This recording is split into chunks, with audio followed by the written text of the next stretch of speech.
Yep. That is Trash Today, brought to you by our friends at Bud Light. Easy to drink, easy to enjoy. And also by our friends at Johnston RV Center, johnstonrvcenter.com. I-65, exit 304 in Coleman, 334 in Decatur is where you find them, and always online at johnstonrvcenter.com. Listen, no matter what you're looking for, they've got a price range for just about everyone. Starting as low as $129 a month with approved credit. You can be in an RV from Johnston RV Center. From the toy haulers, the tow behinds, fifth wheels, the big motor homes. They got it all for you at Johnston RV Center. I-65, exit 304 in Coleman, 334 in Decatur. RV warranty forever. Make sure you got a lifetime warranty on anything that is new or qualifying pre-owned. JohnstonRVCenter.com. Okay, we're coming off the draft last weekend, where it was the most successful draft in SEC football history with the number of first-round picks and all that. How many years now? I saw Chuck Dunlap send it out that the SEC that's had the most picks. I saw it from his site. Okay. Is it every year since 2007 or maybe that? That's not the one I was talking about. Yeah, I was going to say they wouldn't be surprised if you went back to the run that started in 2006 with Florida. Yeah. Okay. No, I thought Chuck sent out a more amazing stat that I don't think we got to on the show. If you give me 2 seconds, I'll pull it up because this blew me away. By conference, most players drafted. Yeah. It's a streak that goes back to at least 2007, maybe even before that. This is the most amazing one Chuck sent out to me, though, our buddy with the Southeastern Conference. The last round of the NFL draft. I saw this. Did you see this? Yes. Lance, see if you can guess it. Last round of the NFL draft without an SEC player being drafted. So that counts 6th round, 7th round, 3rd round. Every single round of the NFL draft. Gosh. The last round, you're just give me a year. You can guess the round if you want to. I will go 1998. 1993. You went deep and didn't go deep enough. Wow. The second round of 1993 was the last round without an SEC player in it. That is crazy. It's insane. 200. Now, are they including A&M and Missouri and Oklahoma and Texas? I don't know about that. But no, I would say no, they are not. Not since. I would imagine it would be a current school at that time. When they were at that time. That's like now Texas and Oklahoma counts. 232 consecutive rounds. You don't have to go count that an SEC player has been drafted in the NFL. That's insane. That is crazy. Yeah, I saw that when Dunlap put that out, and it's insane. So too is this. Remember that Georgia team we saw in Indianapolis that beat a pretty good Alabama team for the national championship? Yeah. Georgia played 37 players that night. 31 of them eventually were drafted by an NFL team. 31 of the 37. Yeah, look, it's hard to beat a team that has 31 NFL players. Yeah, that are not restricted free agents that just signed with somebody. 31 of 37 got picked by somebody that played against that Alabama team that night up in Indianapolis. That takes you back. I mean, I don't think anybody will ever break the record of that LSU-Alabama 2011 season, 2012 national championship game in New Orleans. That's the game where, and they played in the regular season too. I think all 22 starting defenders of that game were drafted. Yeah. That's crazy to consider. Yeah, that's the game that always stand out for me. But for Georgia, that roster, first of all, only played 37 players that night, and 31 of them end up being drafted. That was a heck of a football team. That were 1-1 against Alabama that year. I do wonder the Ohio State team that won the national championship last year, how many of those guys ultimately will be drafted? Yeah, because they got the two best players in the country who... One of them's not even going to be draft eligible. That's right. Yeah. Caleb will go first, and then Jeremiah Smith. All right, that's the show today, and that's the week, unless you count what we're doing a little bit later on this afternoon. We hope you'll join. Set your alerts. 3 o'clock, we're getting you ready for the Indy Racing Series in town this weekend. The festivities going on today already at Barber Motorsports Park, and we're about to go out there and have a little fun. All the fan zone stuff is back, the Ferris wheel's back and all that, and we'll be out there live at 3 o'clock this afternoon for a Mystery Fifth Hour show. So set your alerts and jump on with us there, and we'll tell you about how you can be part of the Indy Racing Series at Barber, the Grand Prix of Alabama. Looking forward to being out there again today and celebrating that. Until next time, God bless you and God bless America. We'll see you at 3 o'clock.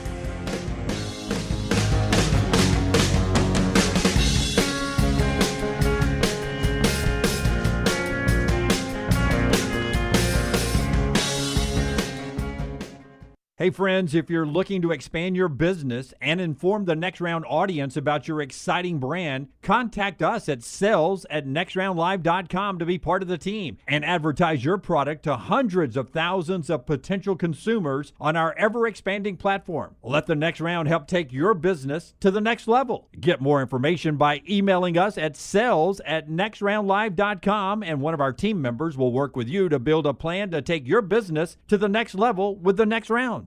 Start your day online with our website, nextroundlive.com, for the latest videos, podcasts, and college football stories. It's also a great way to stream the show or shop in the Next Round store. Stay connected by visiting nextroundlive.com. There's no off-season at covercrimson.com. Sign up now and get daily shows plus behind-the-scenes intel that will keep your Alabama fandom rolling all the way up until kickoff. Follow Cover Crimson on all social platforms and sign up today at covercrimson.com. Jim Dunaway, Lance Taylor, Ryan Brown. Live from the Birmingham Racecourse Casino Studios, the Next Round, presented by Bud Light, is on now. Hope you had a fabulous weekend. We're rolling into a new week now, getting closer to college football. We'll hit 100 days out next week because we're 110 days out from week 0. I can't believe it's flying by so quickly. I think part of the reason why is the transfer portal and the NIL world that we live in. In the old days of college football, we'd have these dry periods. We'd be engulfed in spring football and depth chart conversations. The freedom of movement now with the players almost makes it like the NFL, where there's something going on and contracts or free agency every day. Well, I think it's that and the fact that we're getting older, and the concept of time, the older you get. We know that whole theory, or I guess it's legitimate. Melton's behind the glass today. He probably could chime in a little bit more on that. But yeah, time flies. I do think 365 days a year, now college football. Really, is there an open or an end to a portal? Yeah. Seems like it's nonstop. We used to praise the NFL for this, is that they've discovered a way to be in every month of the calendar and almost every day of the calendar, really.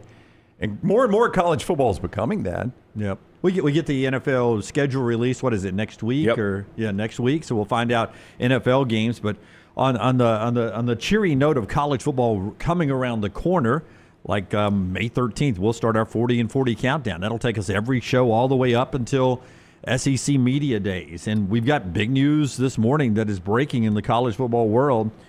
Sherrone Moore is being suspended for 2 games, self-imposed by Michigan. He's being suspended for 2 games. Games 1 and Game 2, Brownie? That would make sense. Like, when did the infraction occur, Jim? Is it occurring in the future, like after week 2? No.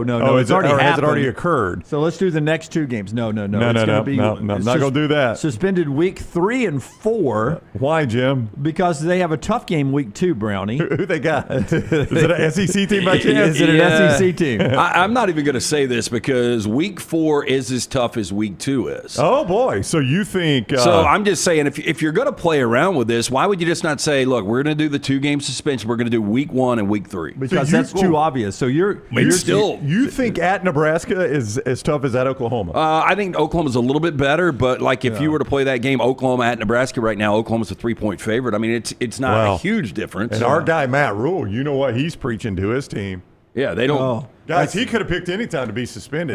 Technically, he did pick any time to be suspended. Yeah, I mean, he could have done week 1 and week 2, but he picked 3 and 4. You know why? Because he thinks we're a layup win. Yeah. He thinks it's an easily winnable game. He thinks we're easier than them going to Oklahoma.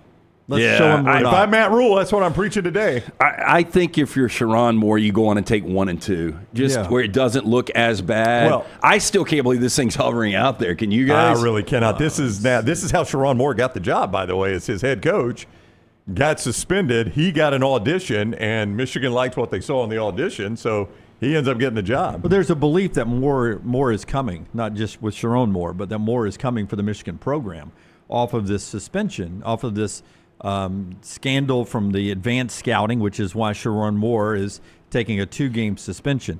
By the way, it's a 2-game suspension. It could be 4 if the NCAA, they say, okay, we'll take those 2. We'll suspend you the other 2 games. We'll just make it 4 games.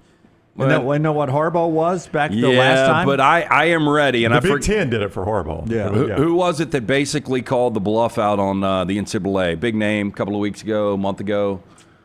Like, what are they going to do if we really? Oh! It was Fran Brown. It was talking about the spring games. Fran Brown and Deion Sanders. Yeah, No, I think Mike Gundy was the one that was like, Gundy was the one. Just play them. What are they going to do to Yeah, us? I mean, sooner or later, somebody's going to have to call them out. Look, I already self-imposed 2 games. You want 4, we're not doing 4. Yeah. But even if Oklahoma is not better than Nebraska is a more meaningful game for them. That's what surprises me about this a little bit in terms of winning the Big Ten. Yeah. I mean, if you lose to Nebraska in Lincoln, I mean, you play at USC, host Washington, play at Michigan State, and play Ohio State. I mean, 2 losses might knock you out of that game, and there's another loss on that schedule if you lose at Nebraska. But here's the reason why I think they're choosing 3 and 4, because Bryce Underwood, true freshman, is on a path to be the starting quarterback. Excellent point. Sherrone Moore is the offensive genius behind him. Got to be there to hold his hand. Coach. He's going to walk him through the first 2 games. And then if I got to be suspended 2 games, let's go Central Michigan. That's a game without me where you can work your offensive coordinator or whoever's calling the plays at that point. And then the at Nebraska game, which is going to be a tough game for them there without your head coach and your offensive-minded Sherrone Moore. So that's big developing news for us. Stupid, by the way, today. I think, for it to hover over into 2025. But I just can't imagine. Tell me more then. Why is it No, stupid? I mean, like, if we're going to suspend Harbaugh, and that was 2 years ago, let's go on and let's have a little finality to this. His suspension had nothing to do with the advanced scouting. It had to do with illegal recruiting during the pandemic, which is why he was suspended. Remember the hamburger ticket? Yeah. That's why he bought the hamburger on the school card and but got it was popped illegal for it. recruiting with him. This is off of the advanced scouting, which is coming down for a bigger picture, still going into the entire Michigan athletic program. And in fact, this has actually benefited the University of Florida, because the president at Michigan, who had been there I don't know how long, but he was very pro-athletics, has left during this scandal, and he is now the new president at Florida for the University of Florida in Gainesville. And it's always good when you've got a pro-athletic and not a pro-academic president in charge of your institution. I agree. So that's advantage Scott Strickland and everybody at Florida. And there's a good chance that he will be going through a coaching change next year. With Billy Napier? Yeah. Okay. There's a chance of that. You don't think so? Oh, I don't know.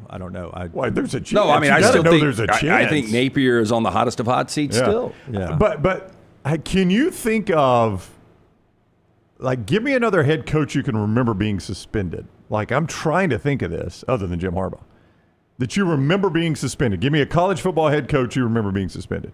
Paterno, but it was a very awful situation. Yeah. Okay, well, that's a long time ago too, by the way. I mean, that is a long time ago. Can you think of another one?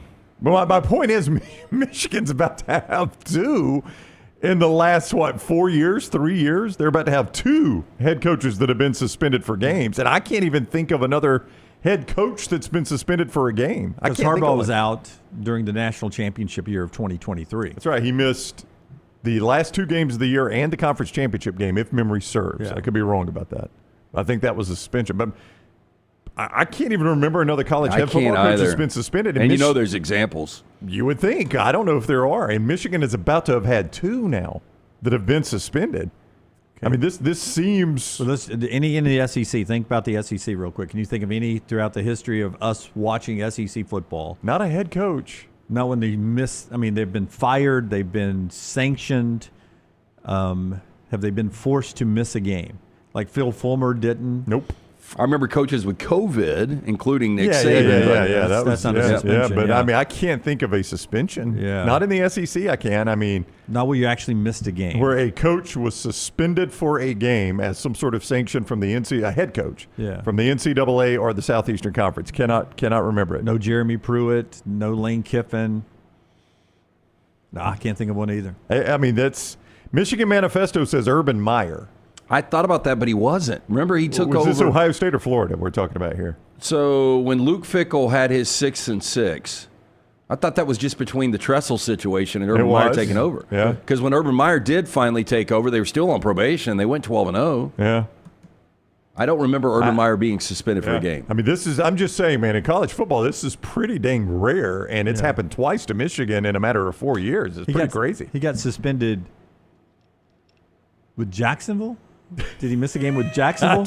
Do you know because the girl was dancing on his leg? Do you know how I don't know hard if you it can would suspend somebody for a girl dancing on the leg, but I do remember that. For an NFL coach to get suspended for a game, that would be hard. I cannot remember one. Yeah. But maybe I'm just missing an obvious one. But, man, that is just wild to me that they've had two in the span of 3 or 4 years when most of the rest of college football, 130-some-odd teams, never has a coach suspended, never has a head coach suspended.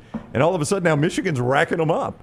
Yeah, a lot of college football to get to on the show today, including Josh Pate, who will join us to start our number 2 of the show. I will tell you this as we get going here. Alexander Shunnarah brings you our show. Brownie's got that over there for you, Tyler, off the tight shot to Brownie. Tell us about Alexander Shunnarah. Yeah, Alexander Shunnarah, Shunnarah.com is the website to go to when you need an attorney. Alexander Shunnarah trial attorneys take care of you.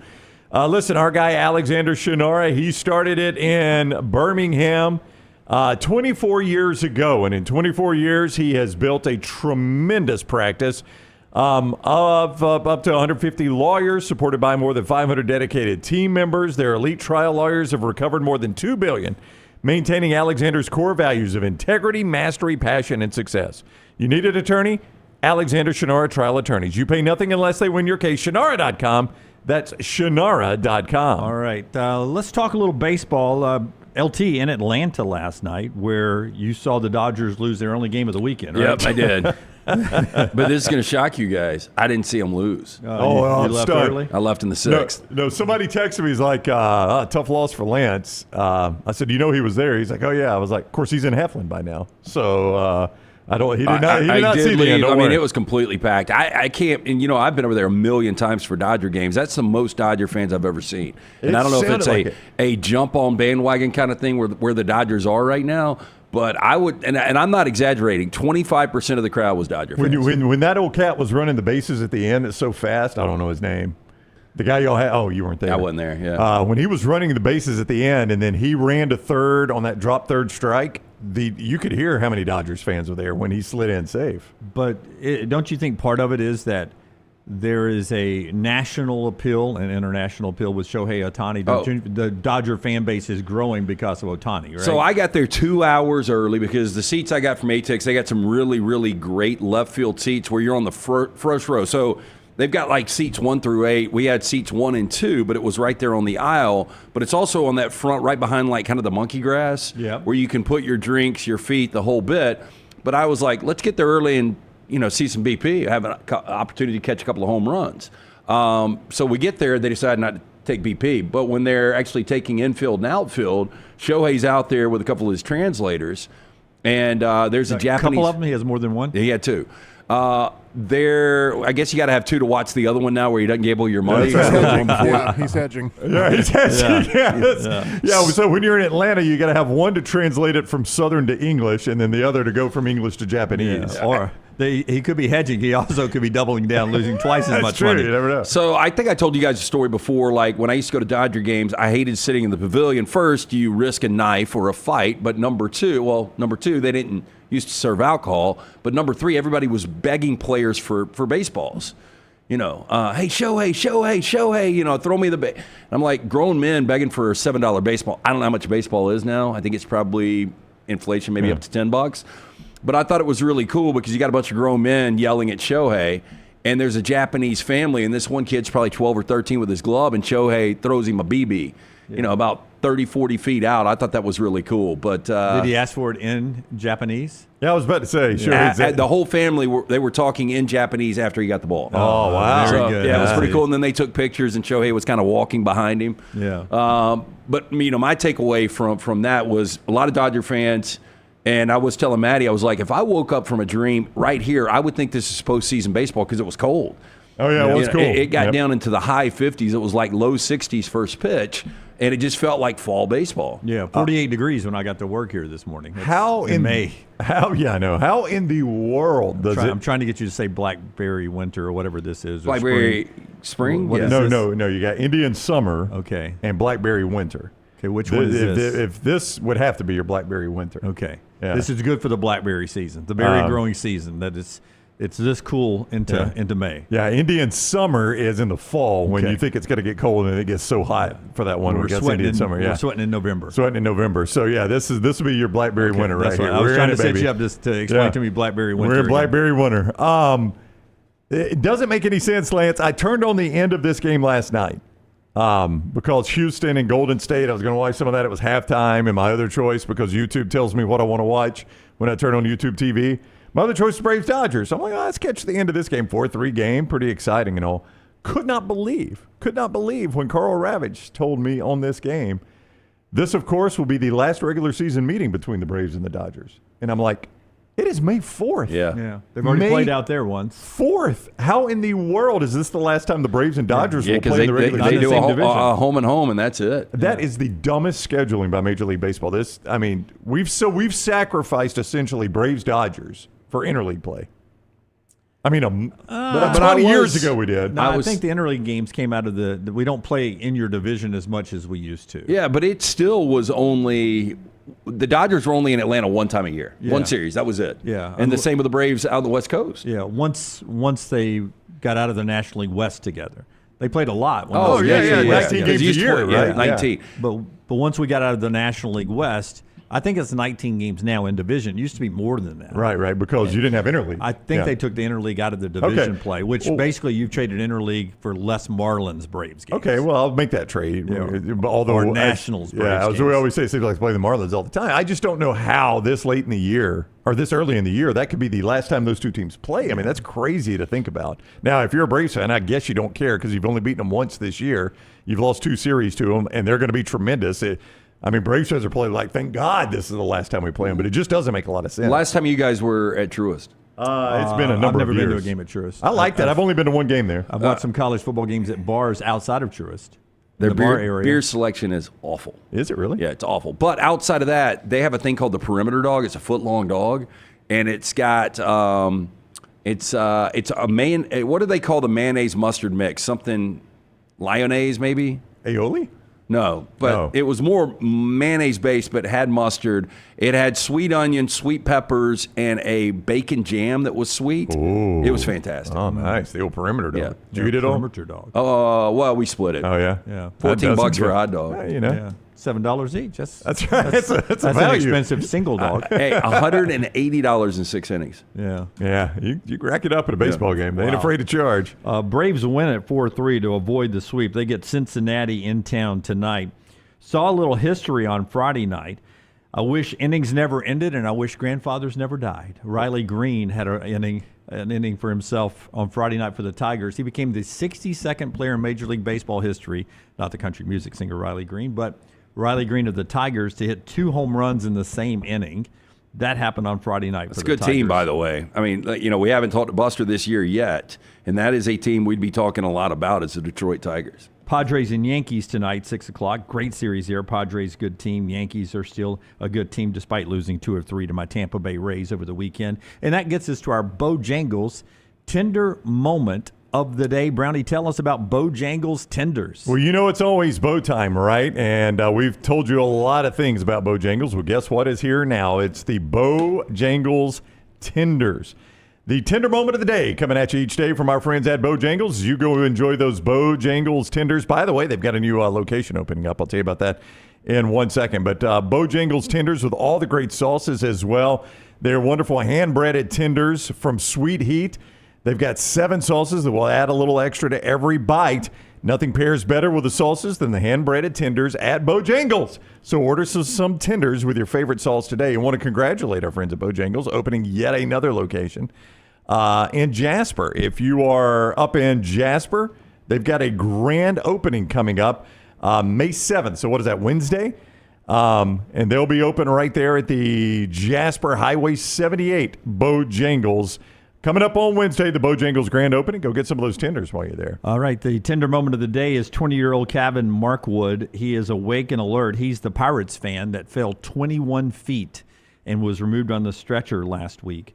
Awake, alert, a long way to go to get out of a critical condition and out of the hospital, but at least the good news there is that fan that we all held our breath when we saw video of him falling 21 feet off the Clemente wall in Pittsburgh.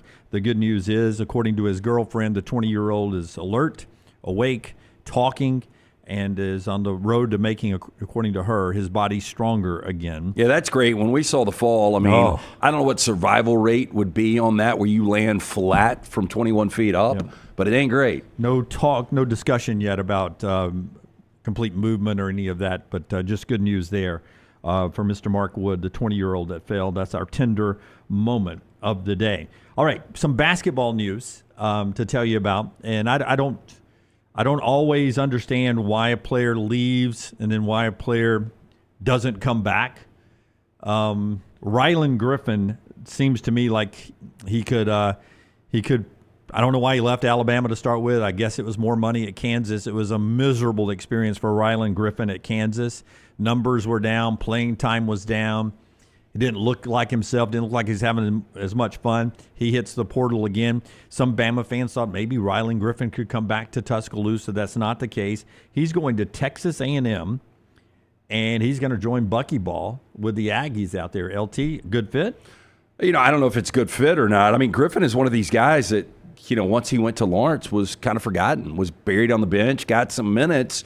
But I think it was probably more money when he went to play for Bill Self, and then pairing up with Hunter Dickinson in his last year, that was the preseason #1 team. And I think when you look at all of college basketball this year and you say who was the most disappointing team in college basketball, it was by far Kansas. Had to be. To lose in the first round and to be the preseason #1 team and to struggle as much as they did in the Big 12.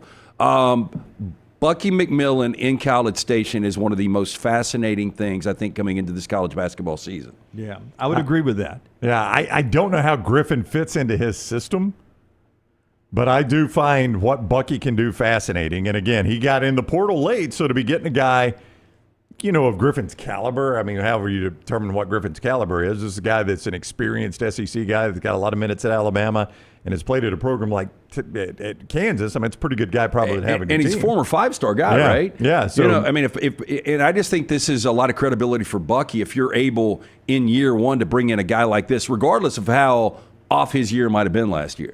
Last time he was in Tuscaloosa, he averaged 11 points a game, 39% from three-point land. So he'll fit into Bucky's up-tempo transition there in College Station. Auburn could be in the mix for Duke Miles, the Oklahoma guard, two SEC teams in the mix for his services. Duke Miles, Auburn, Tennessee, a couple other teams. Keep an eye on that. P.J. Haggerty, if he comes out of the NBA draft, which is a possibility, it's down to one school for P.J. Haggerty. It's NC State and Will Wade. Of course it is. Well, I mean, can you not imagine Will Wade right now telling Haggerty, look, here's the deal. If you don't go in the first round, which Haggerty probably will, he's such a scorer, but if you don't, we can pay you more money here. Yeah, $4 million is what he wanted when he left Memphis. Several teams were in the mix. SEC team Ole Miss was one of them. Going back to Memphis, I guess if he didn't get the offer he thought he was going to get, but NC State steps up. According to the Field of 68, P.J. Haggerty, if he doesn't stay in the NBA draft, and like LT says, he's a scoring machine, so he may stay in the draft. But if he comes out, NC State, likely destination where he would be in the starting lineup. And according to the Field of 68, Will Wade in year one has put together a roster of 11 players that they believe, outside of Duke, could be a contender to be the second best team in the ACC. I think what's going to happen, it's going to be much like Chris Beard at Ole Miss, and look, he hasn't made that impact yet. Ole Miss had a really good season, but Texas fans know that they had their guy. And I think LSU fans are going to know in the next couple of years, damn, we had our guy in Will Wade. Yeah, I mean, Will Wade any other time after he had gotten started at LSU and all that Adidas stuff hit, he'd still be the coach there when they'd be having great success. He came along and cheated at the wrong possible time in history, because not long after he cheated, everything he was doing was completely legal and nobody would have batted an eye. He'd still be at LSU. And you just wonder, like Kansas stood by Bill Self. He's still there. you just wonder if LSU had said, no, screw it, NCAA, we're standing by our guy. If they had stood by Will Wade and weathered the storm, what would it look like right now for him at LSU? Probably if it had been a year later. You know what I'm saying? Like, I mean, Kansas stood by Self. Now, I get it. Those are different situations. Yeah. LSU and Will Wade and Kansas Bill Self. Yeah. But, I mean, Kansas stood by Bill Self and nothing happened to them. Not one thing. If you had been maybe just a little closer where you saw that NIL was about to go into play, you probably said, okay, we can fight this for 18 months or 12 months and be willing to do this. I know in hindsight stuff was stacking on top of stuff, but the way Louisville went post-Pitino, you got to wonder if they had regretted not standing by Pitino. Now, that was not the first incident they had with Rick Pitino at Louisville, and that was the difference there between he and Will Wade. And I don't know this to be true, but I know from history of covering college athletics for 30 years, sometimes you don't want to risk it if you've got For something football. going in one sport because you don't want them to come sniffing around just in case something's happening on the other side of the street. Right, whereas Kansas does not give a rip. Lance That's Leopold can pound sand if he wants to. We're sticking with Bill Self. We're going to fight to save our basketball program. If they find something else on campus, you can have at it. You can have at it.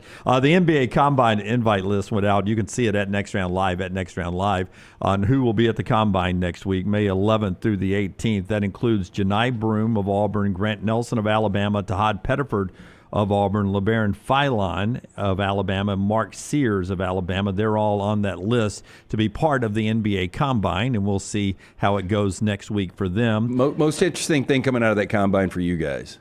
Well, first for me is whether or not Pettiford stays or not, and I would imagine his size is up there for you. Yeah, that's it's kind of like Jalen Milroe. We wanted to see his hands. By the way, I just saw him on Get Up Football, and he was wearing an old school Seattle jersey in an interview. Yeah. And Jalen Milroe looks pretty good in that. Oh, cool. I saw his helmet fitting over the weekend. They put it out on social media. It was his traditional helmet, the one they use now, but he looked good in that helmet. And I was reading some stuff about him in Seattle, and they believe like he could be the future of the Seattle Seahawks. They're excited about what I'm him. hearing from Seahawk fans is they think this is Russell Wilson 2.0. Oh. They got Matt Flynn. They got Matt Flynn. Look, it was a small sample size. It was only 2 games, but they signed Matt Flynn to this ridiculous deal. They draft Russell Wilson in the 3rd round. There wasn't a lot of expectation. Now you go out, you get a Sam Darnold, who was great in Kevin O'Connell's system, but how good is he going to be with 17 games in that system? But you draft Jalen Milroe in the 3rd round, and I think a lot of people believe he could be the guy. There's Milroe in that jersey. Yeah. Could have a package even as early as this year to where they have a Milroe package where he's out there running certain plays like Jalen Hurts did, like we saw Taysom Hill do. I don't know why you wouldn't. I mean, aren't they regarded, Lance, probably as the worst team in the division still? Arizona. Oh, do you think they're worse than you think Arizona's worse than Seattle? Oh, yeah. Okay. Yeah, Seattle's pretty good, actually. Yeah, we'll see. I mean, I don't know how the quarterback situation is going to play. If Darnold plays like he did last year, they're probably a playoff team. Yeah. They hold a pretty good little defense up there. Not what it used to be, but it still play pretty well. Tough division. Grubb was the guy that took the heat this year. Look, we didn't run the football enough, and if we would have been in the postseason. Yeah, and now he's where Jalen Milroe used to be. But my quick point was Pettiford, can't wait to see what he measures out. If he's 6+, Auburn fans will never see him again in an Auburn uniform. If he's under 6, he's probably coming back. Yeah, you're probably right about that. We got some scheduling in basketball we'll talk about later in the show. One more thing here in this opening segment, right after I tell you about our friends at Storm Restoration Roofing. That's Greg from Pell City. And you look him up on Facebook, Greg from Pell City. We call him Greg from Pell City all the time. Storm Restoration Roofing, locally owned. 205-542-3531. 205-542-3531. Full roof replacement, roofing repairs. He's got his own builder's license, so he can help you with storm damage and such like that. Big hailstorms have rolled through over the weekend. It's been windstorms and thunderstorms. Lightning can cause a problem on that roof. Just let Greg get up there and give you a free, no-cost roof inspection. Great with insurance providers. He and his wife, Andrea, own the company, locally owned for over 20 years, and he can take care of everything that involves your roof and some extra stuff with that builder's license. So check him out. Again, free no-cost roof inspection. No out-of-pocket money to call him or text him at 205-542-3531, 205-542-3531, or Greg from Pell City on Facebook. Congratulations. One of our bigger supporters up here, Don Korn, went into the Alabama Wrestling Hall of Fame yesterday, and all of us up here really appreciate Don dragging his family to all of our Thursday night football events over the years, and that family has supported their daughter Taylor, who runs our social media, but a wrestling icon in Michigan, but also a Hall of Famer in Alabama now for his youth sports and what he did for the youth sports in Vestavia, for fan experience at meets and so much more. He went into the Alabama chapter of the Wrestling Hall of Fame yesterday, so congratulations to Don Korn. I had no idea. I asked Taylor because I saw her post. I didn't see you there. Were you emceeing? Were you the MC? I was not the MC. When they made the announcement way back when, I put it on my calendar to make sure we went and supported him. They have somebody from the show to show up, and so I went by Trustful Civic Center yesterday and saw him get inducted, get his green jacket, a little darker green than the one they get in Augusta. I did not know. Yeah. I know he's a golfer. I didn't know he was a former wrestler. Did you know that, Brown? I was aware of that. Taylor had told me. I did not know to this level, though. I didn't know we were Hall of Fame level with Don. wow. Big Don. His twin brother was there, and What, he wrestled like 120 when he Yeah, was? he's not a big guy. They told the story of how they used to start wrestling. They had a babysitter who was a big wrestler, taught them all the moves. They would wrestle on the couch. And, Can't do that now. Both of them were 10 years old when they started and had great high school careers and went off to wrestling college. But Don Korn going into the Alabama chapter of the Wrestling Hall of Fame for all the stuff he did in the Vestavia area and then around the state to change the fan experience, including some scoring and things like that. It's a good deal. The Wrestling Hall of Fame to do a lot of work for local high schools, and appreciated them hosting us yesterday. But congratulations to Mr. Korn there. We appreciate him so much. When we come back on the show, we will do a little bit more college football news out there, including maybe a few breakout stars who CBS Sports thinks will be household names by the time college football season is over with. The show being brought to you by our friends at Odie's. Hello, Odie's. Odie's, great place coming out of the weekend to go grab a big-time lunch today. Incredible food from Rodney Davis. He's been doing it for more than 35 years. Award-winning wings, delicious burgers, great sandwiches, including the Diablo sandwich, ice-cold beer buckets out on that patio, and, of course, those Odie's Famous Cup cocktails. Get in. 2 locations, the original in Crestline, newest location, Broadway right there, off of Broadway in Oxmoor in Edgewood. Stop in, see Will Haver and that great staff. Birmingham Institution, it's Odie's Tavern. Follow Dunaway on Twitter and Instagram at Jim Dunaway. I'm attorney Alexander Shunnarah, Alabama born, Alabama raised, and ready to fight for your rights. I have one of the largest firms in Alabama, and we are here to help you get the compensation you deserve. Call me, Alabama, 323-1000. No representation is made that the quality of legal services will be performed is greater than those of other lawyers. Hey, there's nothing worse than waking up to a plumbing problem. Don't get caught in a flooded house. Call the guys at Hemp Hill Services. Adam, Chad, and the team at Hemp Hill are the only ones I trust to fix it and fix it right the first time. Hemp Hill Services does it right and always at a fair price. For all of your plumbing, cooling, and heating needs, trust the name that Birmingham has trusted since 1954. That is Hemp Hill Services. Call now, 205-229-2090. That's 205-229-2090. Stop by the New York Butcher Shop and pick up the finest in certified Angus prime beef steaks and burgers, premium pork chops, ribs, and all-natural chicken cut to order just for you. Their chef-prepared entrees and side dishes are the perfect dinner-to-go choice for your family and are ready to heat at home. With a great selection of fine wines and desserts, the New York Butcher Shop is your one-stop dinner shop. 2 locations to serve you, Cahaba Heights and on Highway 119 in Greystone. The New York Butcher Shop. Rare quality, well-done service. You could win a Cadillac CT5 or your share of $25,000 in free play and cash at Birmingham Racecourse Casino. The more you visit, the more chances you have to win. Play the latest, most exciting games around with fun bonuses and big jackpots. You can be a winner too. Come win your share during the Cadillac CT5 and $25,000 giveaway at Birmingham Racecourse Casino. Drawings April 5th and 6th. Located off I-459, exit 31, Derby Parkway. Must be 21 or older, must be present to win. Storm season is here. Make sure you have a plan of action in place right now. Greg from Pell City and Storm Restoration Roofing should be your first call when storms hit. Insurance companies love working with Storm Restoration Roofing because of Greg Nelson's name and reputation in the industry. When storms hit, call Greg Nelson. He's local, 205-542-3531. He's the home of the free no-cost roof inspection. Greg from Pell City on Facebook, 205-542-3531. It's Storm Restoration Roofing. As we all know, there's no off season when it comes to college football. If you want to stay in the know with all things Auburn, join us over on thebarnauburn.com and get $25 off your annual subscription. We'll keep you up to date and give you exclusive content all the way to the first Saturday of football season on thebarnauburn.com. Take TNR on the go with a podcast built for your satisfaction. Miss Hour 1? Find it in podcast form. Miss Hour 2? Stream it now. Miss Hour 3? Download it for later. Miss Hour 4? Well, just know it's never coming back. Listen to TNR wherever you find podcasts. Start your day online with our website, nextroundlive.com, for the latest videos, podcasts, and college football stories. It's also a great way to stream the show or shop in the Next Round store. Stay connected by visiting nextroundlive.com. Hang out with the Next Round on the go. Whether you're driving to work, running errands, sitting on the beach, or you just need a break from the real world, we can keep you company.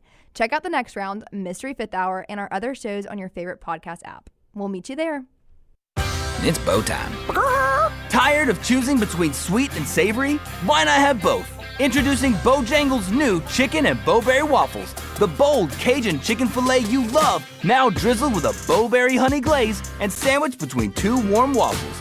Which means your favorite meal of the day just met your new favorite dish. And lucky for you, it's served all day. But it's only here for a limited time, so try chicken and bowberry waffles at Bojangles today. It's bow time.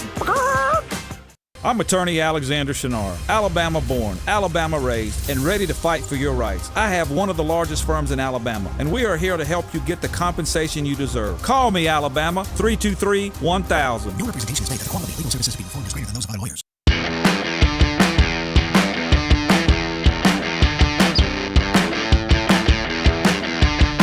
Hey, back with you on the Next Round. Tim Melton manning the board today in place of Tyler, who's back in Forrester's seat. Forrester is with his daughter and Moody softball as they do the softball regionals today in Albertville. So best of luck to Forrester's daughter as she tries to make it back to the state playoffs. And we always appreciate the guys behind the glass filling in for each other so they can go be great husbands and dads and, in Tyler's case, a moviegoer or boyfriend. So always good there, and appreciate you guys so much. And let's do the Michelson viewing menu, brought to you by our friends at Michelson. Bring Tyler into the mix from the back row. Perfect timing. I saw one of the worst movies that you could watch over the weekend. We can get to that in a second. Michelson Laser Vision, they are the best. I'll talk about the worst, the best, the first to perform the laser procedure in the state of Alabama. Dr. Mark Michelson way back in 1995. True pioneer in the industry. Dr. Mark Michelson, Dr. Jen Michelson, 205-969-8100. Make sure you ask for Amy. She's going to hook you up with a hassle-free consultation. You have zero to lose to find out if LASIK is right for you. I'm speaking from experience. I've got the 2015 vision, better than 2020. 205-969-8100 or michelsonlaservision.com. All right, so All right, we got a new screen unseen tonight at AMC Theaters. I'm hoping that it's a new comedy movie called Friendship. It stars Tim Robinson from the Netflix sketch comedy series I Think You Should Leave, and also Paul Rudd. Suburban dad Craig, played by Tim Robinson, has his life turned upside down by the arrival of a new neighbor, played by Paul Rudd. As Craig's attempts to make an adult male friend spiral out of control, their blossoming friendship threatens to ruin both of their lives. It's been described as I Love You Man, but for sickos. Yeah. Well, I do like Paul Rudd's work, so that intrigues me. I don't know the other guy. I don't think. I need to see a picture of him. Tim Robinson, he's got a sketch comedy series on Netflix that's really wacky. He did those alien commercials in the Super Bowl where he was, I think it was Totino's Pizza Rolls. Okay. Chasmo the Alien. I don't know who he is. Also tonight on Paramount Network at 7 p.m., you got 21 Jump Street, another great comedy movie, really rewatchable as well. I love Jonah Hill and Channing Tatum together. Yeah, I never watched that one because I didn't like the premise of it. and maybe the TV show. Was the TV show before I the never movie? saw the TV show. Yeah, but TV it show was was from the 80s with Johnny Depp. Yeah, I didn't like the TV show. I only one saw episode. a couple of episodes of the TV show. I'm telling you, the movie's really funny. Yeah. I never had planned to watch it, and I got sucked in about 4 or 5 years ago, and I thought it was really, really well done. Also, one of the only comedy movies that has a really good sequel as well. 22 Jump Street, I think, is just as good as the 21 Jump Street. You guys should do NIL Jump Street, where you go back and try to cash in on the college athletic system being completely broken and get some money there. Yeah. When you're a bench warmer and you don't get into even a fall game, you probably got no NIL value. My valuation from On3 Sports would be you owe us tuition. Jim's the only guy we got negatives. So over the last couple of months, Netflix hypes. I have not seen. Well, there has been a couple of good original Netflix movies. Not many, but they were hyping it up for a couple of months. This new Tom Hardy Havoc and how violent it was going to be. It was going to be the next John Wick. And I haven't heard one good thing about it. It's got Forrest Whitaker, Luis Guzman, Timothy Olyphant, and obviously the lead's Tom Hardy. I'm not kidding you. It was one of the most violent things I've ever seen. But after, and so Jack, Jace, Ryan, and Maddie were there. I looked around afterwards, and I was like, can anybody explain what just happened? And I thought it was more that I had taken that edible on a Saturday night, but there was no plot. It was just, and everybody was confused. Like, I have no idea what just happened. So it was like 2 hours of complete carnage. If you just want to see a bloodbath with no premise, there it is, Havoc.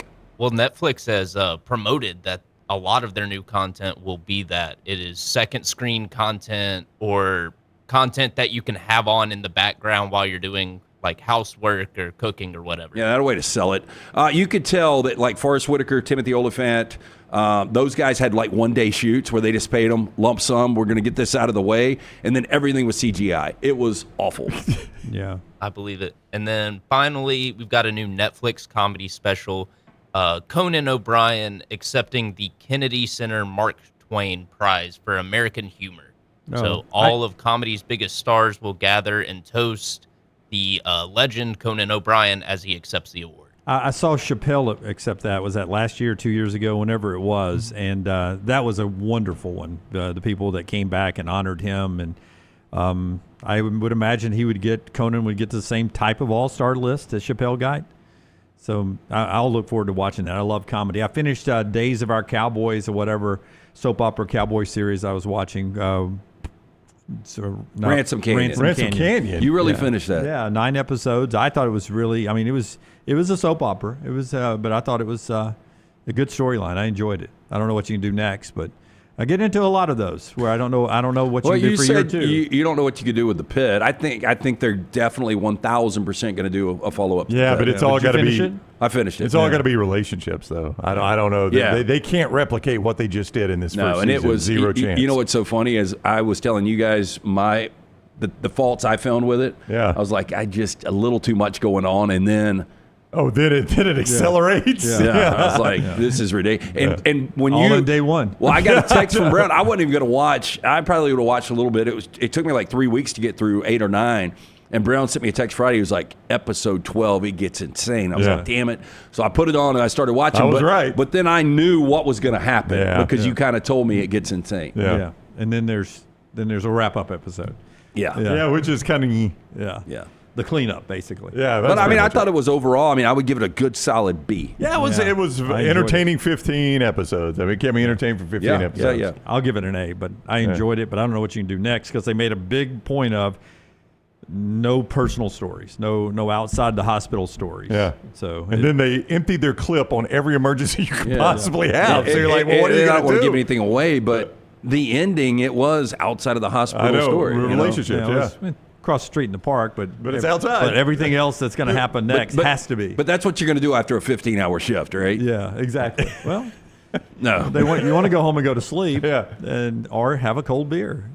I think that's America. That's what we're watching. It's the Michelson Laser Vision viewing menu. The show also being brought to you today by our friends at Regions Tradition. Brownie getting ready for a big event out there next week. That's right. It is event season in this state. You just had Talladega, you had the Indy race, and that means what's next? The Regions Tradition. So you go see some of the legends of golf play at Birmingham's Greystone Golf Club for the Regions Tradition, presented by Coca-Cola, May 14 through 18. Some of golf's great names. I mentioned Ernie Els, John Daly, Stuart Sink. They compete for one of golf's most prestigious titles. 4 days of thrilling shots, unforgettable moments, and world-class golf, all in support of local charities. The Regions Tradition, presented by Coca-Cola.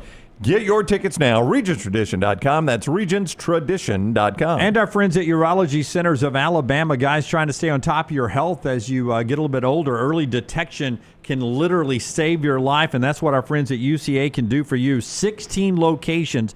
Find the one that is nearest you by going to urologycentersalabama.com, urologycentersalabama.com, 205-930-0920.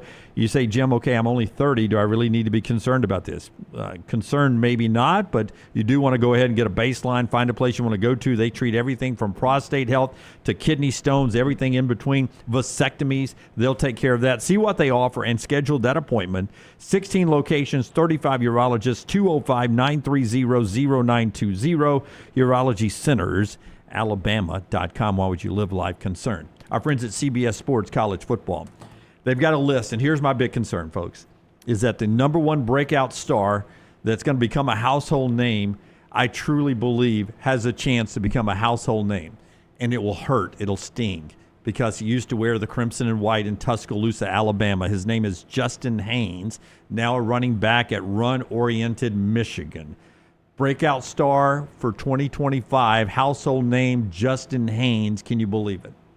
I do think when we saw, is it ironic? When we first saw Justice Haynes playing meaningful snaps, it was in the Rose Bowl against Michigan, wasn't it? Yeah, that's true. That's a good point. Yeah. Michigan liked what they saw, I guess. That was his best game, right? I mean, I don't know I'd have if to it's go look technically statistically, but I think so. Yeah, I don't know by the numbers, but as far as most important runs, biggest runs, it was that game. Yeah, You're like, why was Jim getting so many carries? Why not this guy? Yeah, and you were just like, damn, boy, these are really, really important touches in such a tight game. But he seemed like he was cracking out 5 or 6 yards a carry. Donovan Edwards was so good when they won a national championship with Blake Corum. Corum was kind of the one. Edwards was the two. Mullings ended up going a little less than 1,000 this year, but it just wasn't what we were used to with Michigan. There was no explosion there, and I think Haynes can be an explosive back. Yeah. And in a program, even with Sherrone Moore, it's not Jim Harbaugh anymore, Brownie, but Sherrone Moore is still a guy that wants to establish the Michigan way of winning football That's games. how they won the national championship. And that's why everybody, when J.J. McCarthy went to the Vikings, people were like, I don't know. He was just handing the football off. We remember that one incredible pinpoint throw against Ohio State where he really threaded a needle down in the red zone. Was it past the guy's face mask, right? Yep. He didn't have to do a lot. I mean, J.J. McCarthy just didn't make any mistakes, and they ran it down everyone's throat, and they played airtight defense, suffocating defense. And so, I think Michigan still, their identity is running the football. Now, this Underwood kid could be, I don't know, he could be the next great quarterback. And if he is, then it's a little bit different. But right now, it is about running the football. In that Michigan game, Haynes had 4 carries, 31 yards. It felt like more than that because I'm with you guys. I'm like, that was his breakout game. 4 carries, 31 yards. See if it was receiving, though. What did he get receiving? I don't know that he caught a pass. Man, it's still over 7 yards a carry. No, it's 7.75, but it's only 4 carries. You're like, maybe Tommy Reese should have gone to Justice Haynes a little more. Is that what you're saying? Maybe there's a reason he's in Ann Arbor. Yeah, because he had one 100-yard game at Alabama, and it was against Western Kentucky. Again, 4 carries, 102 yards, Western Kentucky. Against Power 5, 17 against Wisconsin, 35 against Georgia, 23 against Vanderbilt, 26 against South Carolina, 22 against Tennessee. The guy never really did much at Alabama. But what were the most carries in a game? 13 against South Florida in his career, 13 for 46. That was South Florida. Real quick, it's hard to get into a rhythm if you're not getting double-digit touches. You're right. It just is. They were both playing in an offense, he and Jam Miller, where the quarterback took a lot of carries away from them. Understandably, because Jalen Milroe was probably Alabama's best running back last year. He led the team in rushing. Well, Kirby Smart said he's the best running back in football. He did, except he can throw, too. That was Kirby's exact quote. The guys would be the best running back in football. Oh, by the way, and he could throw the football. Yeah, Oklahoma debates that. But so we saw that. Josh Pate, more college football at the top of the hour. On this CBS Sports list of breakout stars, number 2 on their list is Cam Coleman from Auburn. 37 catches, 598 in 37 catches and 8 touchdowns last year. But they believe at CBS Sports that this year, with Jackson Arnold at quarterback, this is when you get both barrels of Cam Coleman at Auburn. I think Cam Coleman is going to be an absolute stud. And, Did I dream or do I just remember like Peyton Thorne overthrowing him like 7 or 8 times when he was wide open? Well, you can remember that too, but you can also remember Peyton Thorne hitting him in the hand some too that he dropped early in the season. He kind of clicked for him late in the year for Cam Coleman. Drops were an issue for him early. They haven't gotten the best quarterback play. Nobody's going to deny that. But if I would have told you guys that Cam Coleman, was going to have 8 touchdowns last year, I mean, that's a big number for a true freshman. Yeah, but 6 of those 8 came in the last 3 games, Monroe, A&M, and the Iron Bowl. So, I mean, but I thought you saw enough against A&M and Alabama where you're like, with the right quarterback, this kid is going to be an absolute stud. I agree completely. His last 3 games, Monroe, 8 catches, 100 yards, 3 touchdowns. A&M, 7 catches, 128 yards, 2 touchdowns. And Bama, 7 catches, 78 yards, and a touchdown on the road. So his last 3 games, by far and away, his best work. I'm not going to give you everybody in the list. You can check it out at cbssports.com. But another name that LT, I think, is in love with, the way he's questioned a couple of our guests, the defensive lineman, defensive end, Peter Woods of Clemson, household name by the end of the year. You think he'll be good in the NFL too? Well, I just remember we used to have the high school football show up here, and I remember when people were talking about this Peter Woods kid, and that was really seems like yesterday. Feels like, yeah. And now we're talking about Peter Woods, and who was the guy from Pro Football Focus? Max Chadwick. He really liked him. And I asked Chadwick, I was like, is there a possibility that Woods could go number 1 overall? And he's like, absolutely. I mean, every mock draft you look in, Peter Woods is a top 5 guy. He's the first defensive lineman that's going to come off the board.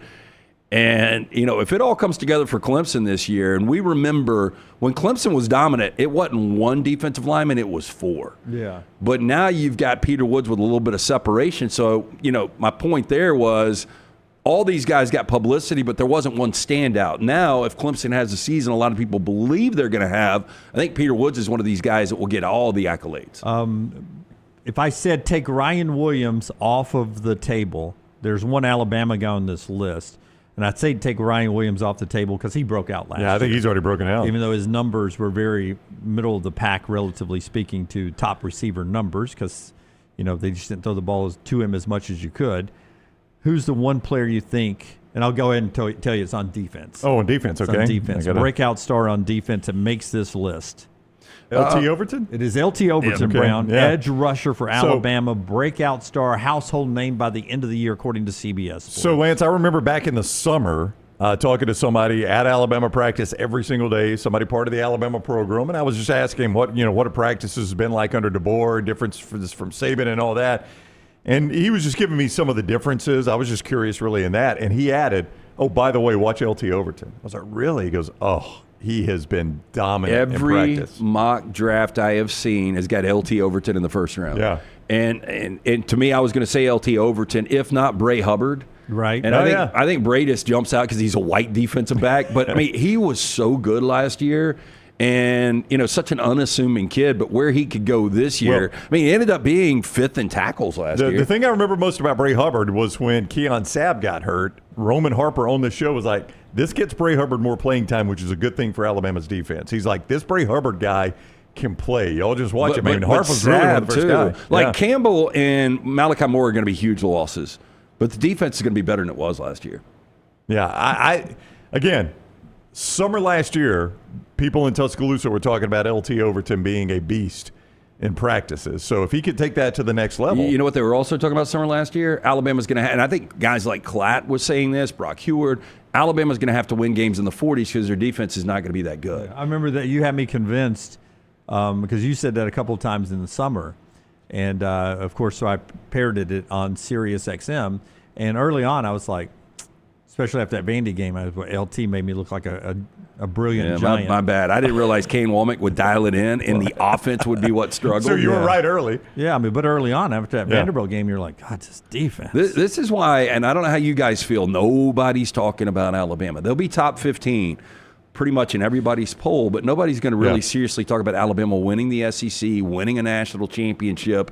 And I just think sneaky. A lot of this is dependent on the quarterback. Poor old Alabama. Yeah, poor old Alabama. If If Ty Simpson can play to what a lot of people believe is his potential with this defense, Alabama, and the schedule is really difficult, but Alabama can be really good this year. Did you see by chance Clint Lamb's tweet? about Alabama's defense. I thought there was an interesting number. Clint with Cover Crimson, covercrimson.com. Go sign up for that. Go follow Clint at Clint R. Lamb.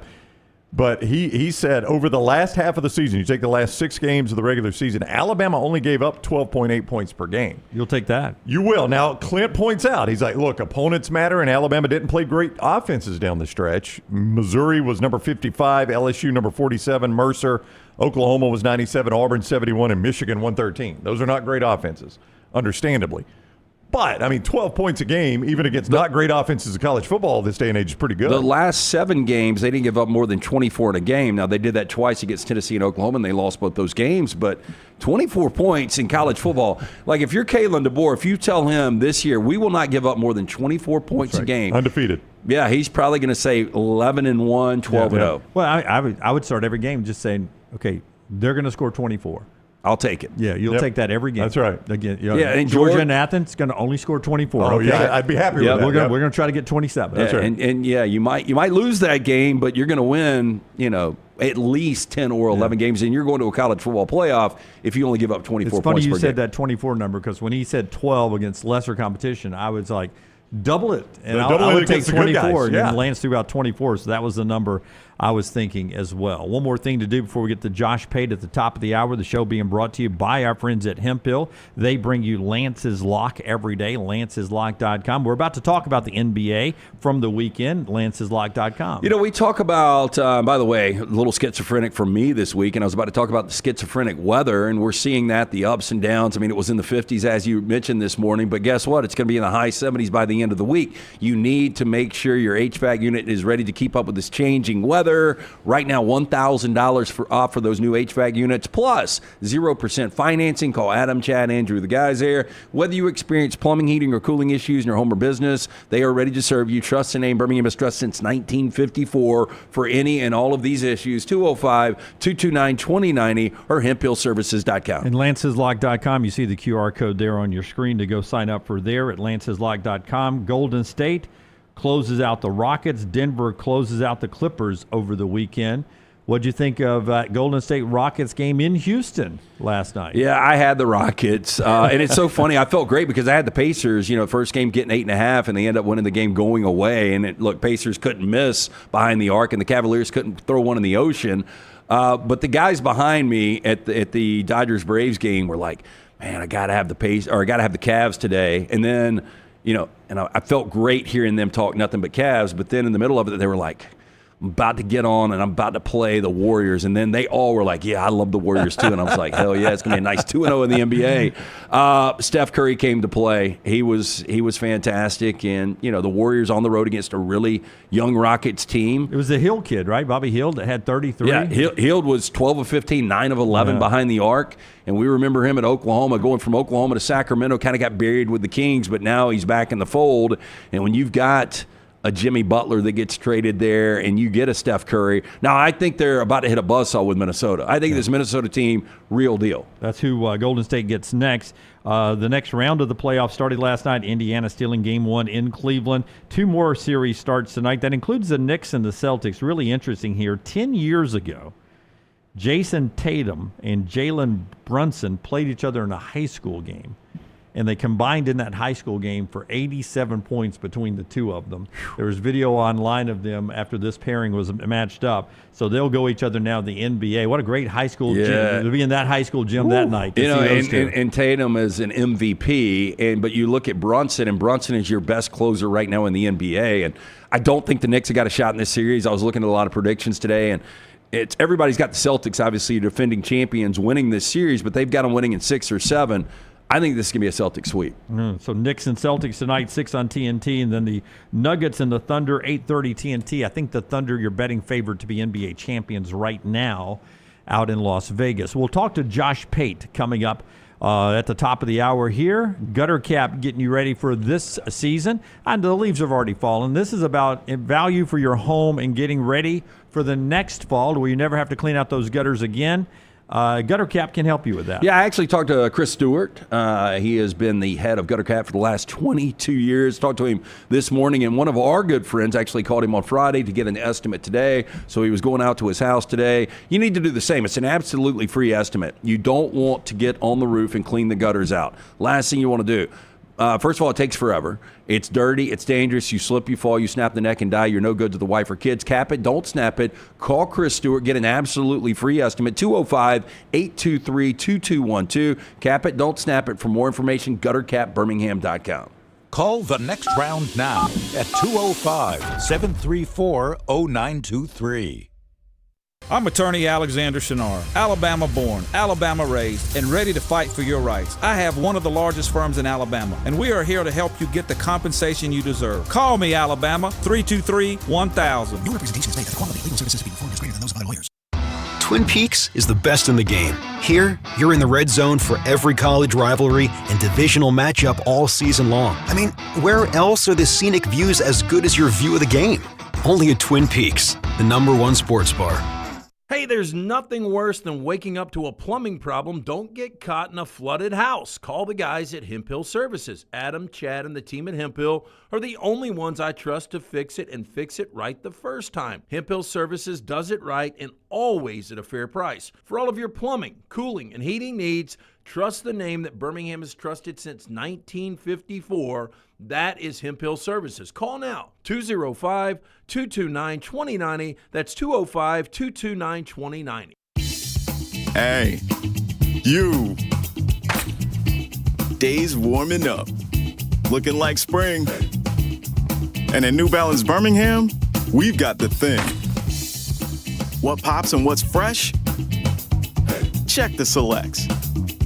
Come together at New Balance Birmingham on Highway 280, right next to Chick-fil-A. New Balance Birmingham, we got now. Hey, for all of your IT and printing needs, reach out to our friends at Xerox Business Solutions. Look, I'm still one of those old school guys. I print my notes every single day for the show. If you watch the show here on the next round, you see all the notes in front of me. From day one, Xerox Business Solutions, they've been with us here at the next round. Local for over 45 years. For all of your IT and printing needs, visit XeroxBusinessSolutions.com or call 205-969-3000. That's 205-969-3000. Remember the name Way to Wellness if you're battling weight loss in your life. I'm Jim Dunaway from the next round. There was a time I was over 216 pounds until Way to Wellness helped me lose 45 pounds, and now for over 2 years, they've helped me keep that weight off. Here's their website, aplanforme.com, aplanforme.com. That's a great name for a website because there's no cookie-cutter plan. Everything is designed specifically for you. No contract, no sign-up fees, and your first consultation is free at Way to Wellness. It's bow time. Tired of choosing between sweet and savory? Why not have both?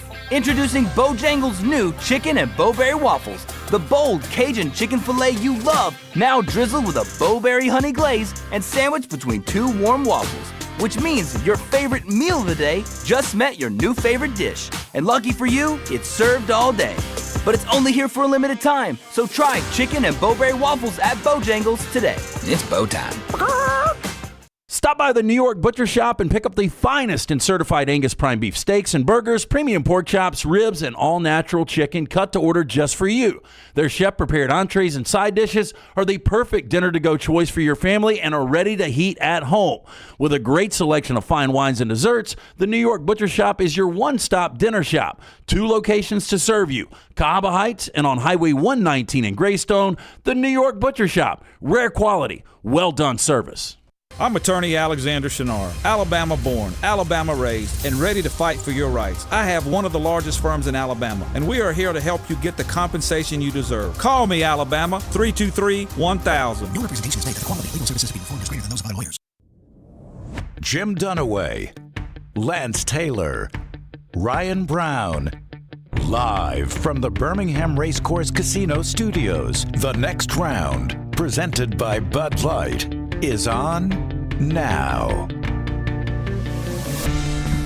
Our countdown, I've got it at 110 days to week 0 of college football. I hope that's right. It's embarrassing to say that in front of Josh Pate. That I don't know if that's 100% right, but 110 days is my guess in our countdown brought to you by our friends at Bojangles today. We'll see if Pate agrees with you. From sweet to heat, Bojangles has 7 sauces that will definitely add a little extra flavor to every bite. Nothing pairs better with Bojangles sauces than the hand-breaded tenders. So if you're looking for sweet, try honey mustard or something with tang, maybe some barbecue.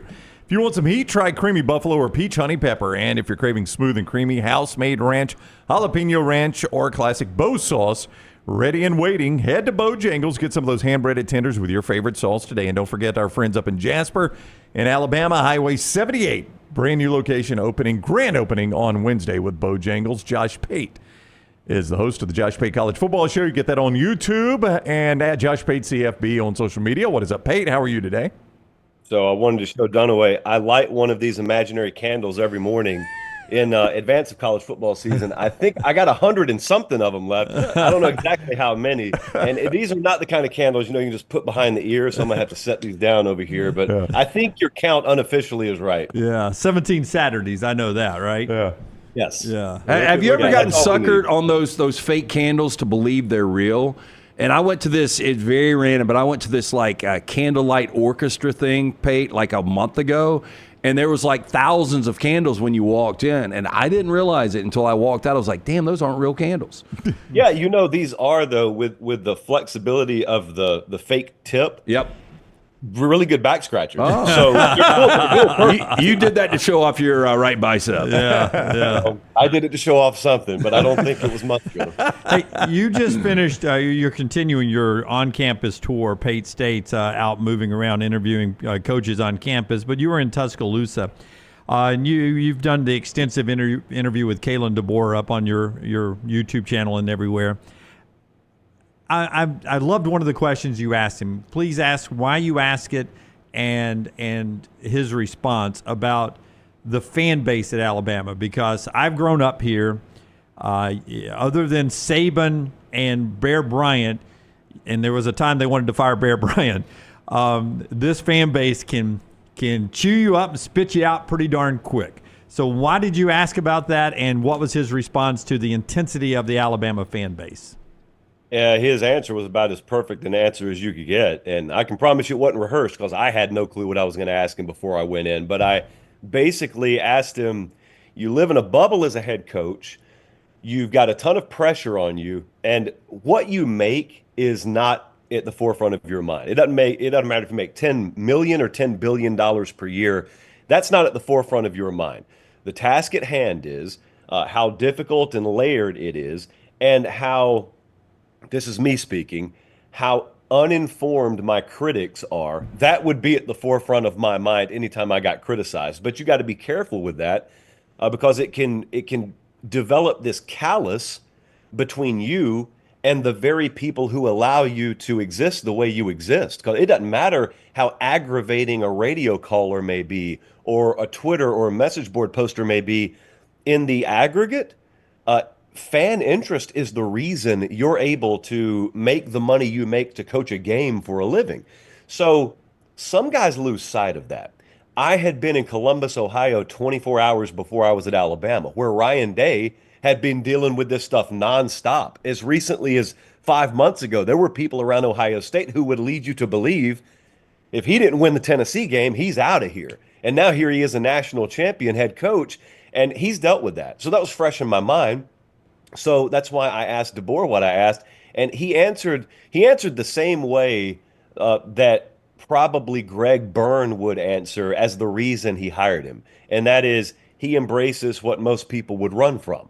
By the very definition of what it takes to take over for Nick Saban, to replace a legend, you are you're stepping in the shoes most people aren't qualified to fill.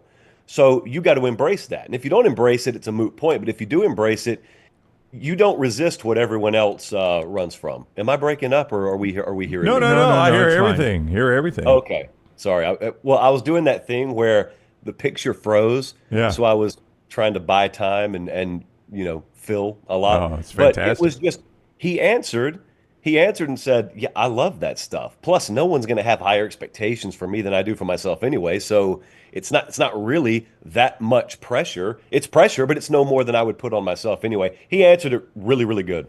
Kalen DeBoer, Pate, was on the show here a couple of weeks ago, and I know he's not going to come on and you ask him about quarterbacks and him say, guys, we're screwed. We got no quarterbacks. But his answer showed to me, unless he is an amazing actor, that he does have a tremendous amount of confidence in this current Alabama quarterback room. Though it is unseen by the human eye, he's got some confidence in this quarterback room, it seems. Yeah, that's how I gathered it. So there are a couple of things there. Again, I think there's a little parallel between where I had been the previous day and being at Alabama. So up at Ohio State, we did the sit down with Day. And immediately after that, he had a press availability. So he walks from where we had been filming right into his press conference. And one of the beat guys asked him almost mockingly, like he was laughing while he asked him. He said, so you still telling us you don't know who your starting quarterback is going to be? And he said, nope. He just answered it totally deadpan. And everybody sort of chuckled like it was a joke, and they're all in on the joke. But I can tell you confidently, it's not a joke. Nor at Alabama is it a joke when they say, yeah, Grubb went as far as to say, yeah, it'd be Ty Simpson if we had to play today, but we don't have to play today. So the point is, with Ohio State or Alabama, if it's like my clock says it's 10:09 in the morning right now. Correct. If I expect a bus to be here at 10:20, I'm standing on the street corner expecting the bus to show up at 10:20. I can't board it until it pulls up, though. So I have expectation for something that's in the future. They may expect Julian Sayin to take the job at Ohio State. They may expect Ty Simpson to take the job at Alabama. They still got to win the job. But I think what you're sensing from inside the walls at Alabama, more so than thinking they have like a bona fide All-American on the roster, they trust their system. Like they trust their process. They also trust that Ty Simpson, while he would be a first-year starter, is not a first-year player. And we've seen recent examples of that across college football, of guys that seem so advanced beyond their years to be a first-year starter. Well, that's because they sat. It happens in the NFL all the time, but it happens in college football. Dante Moore may be this at Oregon this year. Guy sat in the system for a year, and now he's ready to go. And also, although DeBoer would tell you his offense is a quarterback-centric offense, I don't think they build it in such a way that every single hope and dream of that team is solely reliant on quarterback like Cam Ward at Miami last year. I think it's a much more complementary style because you got a lot of good players on defense. You hope to be able to run the ball better this year. They may have one of the best receiver rooms in the country. They would consider themselves having 4 offensive linemen back as starters because I think they count Formby as one of them. So plugging an able-bodied quarterback into all that, that's what gives them confidence. And this may be quarterback. If it is, please default to number 2. But after sitting down with him, where do you think the Alabama coach sees the most improvement in this team coming into his second year? Where do you think that is?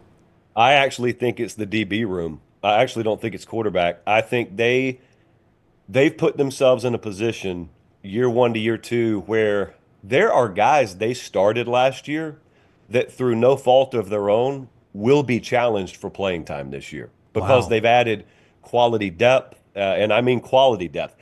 Frankly, they're probably at a place in terms of quality depth I wasn't sure teams would be from the last couple of years moving forward because of what the portal can do to you. But when you lose nobody that's very, very meaningful in a position room in the portal, and you add guys like Dijon Lee, who most of the audience is somewhat familiar with if you follow recruiting, but the country's not familiar with yet, that kid will be a stud. Walks into like 6'4" at corner, and he's a true freshman, and he's just good. A lot of them are just good. So I would say the DB room, especially having Hubbard and the revelation he was last year, Keon Sabb back, I think that room's the most improved on the team. Dunaway asked me last week, Texas and Georgia, or everyone else. I forgot how you framed the question. Is it Texas, Georgia, and everyone else? And everyone else in the SEC. And my question to you, Pate, is the way Alabama's defense came on in the second half of the season, Ryan Grubb coming back in. I mean, 3 of their 4 losses were by 1 possession. The Oklahoma loss, 24-3, was kind of unexplainable. the quarterback, performance was schizophrenic at best. Do you believe that Alabama will be much improved this year? And right now, do you think they're a college football playoff? Do you think they're a participant this year? Yeah, I do. I would expect them to be in the playoff this year. I would expect them to compete for the SEC championship this year. I think much improved. What I would say is much improved in the consistency department. I think you will have a more dependable result from them week in and week out. So that could mean 10-2 or 9-3 or 11-1. But I think what you won't find yourself saying is what you just said about Oklahoma. I don't think there'll be a game this year that just totally like blows your mind. The Vanderbilt game just totally blows your mind. And you say, how could the Georgia result happen one week and the Vandy result happen the next week? I don't think that would happen. So, that could mean you got a bunch of one-possession games again. But, newsflash, that's the new norm. That was the norm for Saban in the last couple of years at Alabama. So, these days of going scorched earth on everyone are over. The days of putting yourself on the right side of close games and winning them in the fourth quarter, that's what's going to separate an 8-4 versus a bona fide playoff participant, maybe a first-round bye type team. Because if you think Georgia was flawless last year, then I would encourage you to go watch the tape. And yet they won the whole league. I think they'll be there. Yeah, I would bet more so than not they'd be in that playoff right now. Josh Pate is with us, host of Josh Pate's College Football Show. You can find that on YouTube, Apple, Google Podcast. Everywhere you find us, you find him. And you can go see the Kalen DeBoer interview from his time in Tuscaloosa. Shifting gears from that, as Pate joins us on the Shunnarah Hotline, the Alexander Shunnarah Trial Attorneys Hotline. Today, the story broke that Sherrone Moore becomes yet another Michigan coach suspended, this time for 2 games. Couple of different angles on this. The first angle I want to ask you about is we racked our brains trying to think of another college football coach suspended, Pate. Maybe you can think of one, and now this has happened to Michigan twice in 3 or 4 years. This is really unprecedented what we're seeing. Yeah, I'm sure it has happened. Off the top of my head, I don't remember it, but I also think maybe the historical comparison is irrelevant because we're in such a new era punitively of what the NCAA is able to do, what they will do. Like, for instance, I've thought for a while the practice of vacating wins was going to go by the wayside. And in the not too distant future, we'll look back on it and laugh. I look at it and laugh now because if the game already happened, everyone remembers it. I personally don't care if you strip a team. I know who won what year, so I've never cared about that. But I also think for those, there are many people watching this right now who are maybe on their way to work, just got in the office, you haven't checked the headlines this morning. The headline's going to look like a typo because you're going to see the head coach at Michigan is suspended for 2 games, but it's not the first 2 games of the season. They selected the 2 games he's going to be suspended. Who is they? The university, because it's self-imposed. So, the multi-million-dollar question is, well, how do they get to do that? My best guess on this, and it is just a guess, is the school expects there to be more coming. Just because you self-impose something. It's like when I preemptively spanked myself as a child and ran it up the flagpole to my dad. He said, that's great, but you're still going to get punished. I think the NCAA probably still has, or they expect the NCAA to still have measures above and beyond what they've self-imposed. However, if you just think this through logically, on the off chance that the NCAA does accept your self-imposed punishment as the final punishment, you want the punishment to be on your terms. So you pick the 2 games that you're willing to miss. Moore graduated from Oklahoma, so he's not willing to miss the Oklahoma game if he can help it. And you say, hey, this probably won't stand, but if it does, this is the result would be the most happy with. I don't think this is over by a long shot. I think it was Pat Forty this morning that put out the June 6th, June 7th dates as their meeting before the Committee on Infractions. That's sort of the big D-Day for them as to how, a story that probably still has a lot of winding roads left will pan out. Urban Meyer, by the way, 2018. I don't know how I've forgotten this. 3 games with the Zach Smith situation. Oh, the hiring of... there was some sort of domestic violence. Yeah. I don't really remember the whole story that supposedly Meyer knew about. So Gene Smith suspended him 3 games. I had forgotten about that. But I love how everybody takes a shot at like the Iron Bowl rivalry is the most Oh, those two have put football over everything. Well, by the way, Michigan and Ohio State are the ones suspending coaches, but whatever. So Pate, this morning I was asked, Taylor, our social media director, said, can you list 1 through 16 best starting quarterbacks in the SEC? Obviously very subjective. 2 years ago, it wasn't with Jaden Daniels. It was a really difficult exercise. But one quarterback, one game right now for you in the SEC. Who would that quarterback be? Ooh. Do I have his team around him? No. Oh, man. That's not fun. Well, then go with his team around him. I would trust Garrett Nussmeier in a game. Thank you. I would trust him. Yeah, that's where I would go to. That was the name I was thinking. I watched him against Alabama last year. That one's burned in my brain. Kind of hard to forget that game.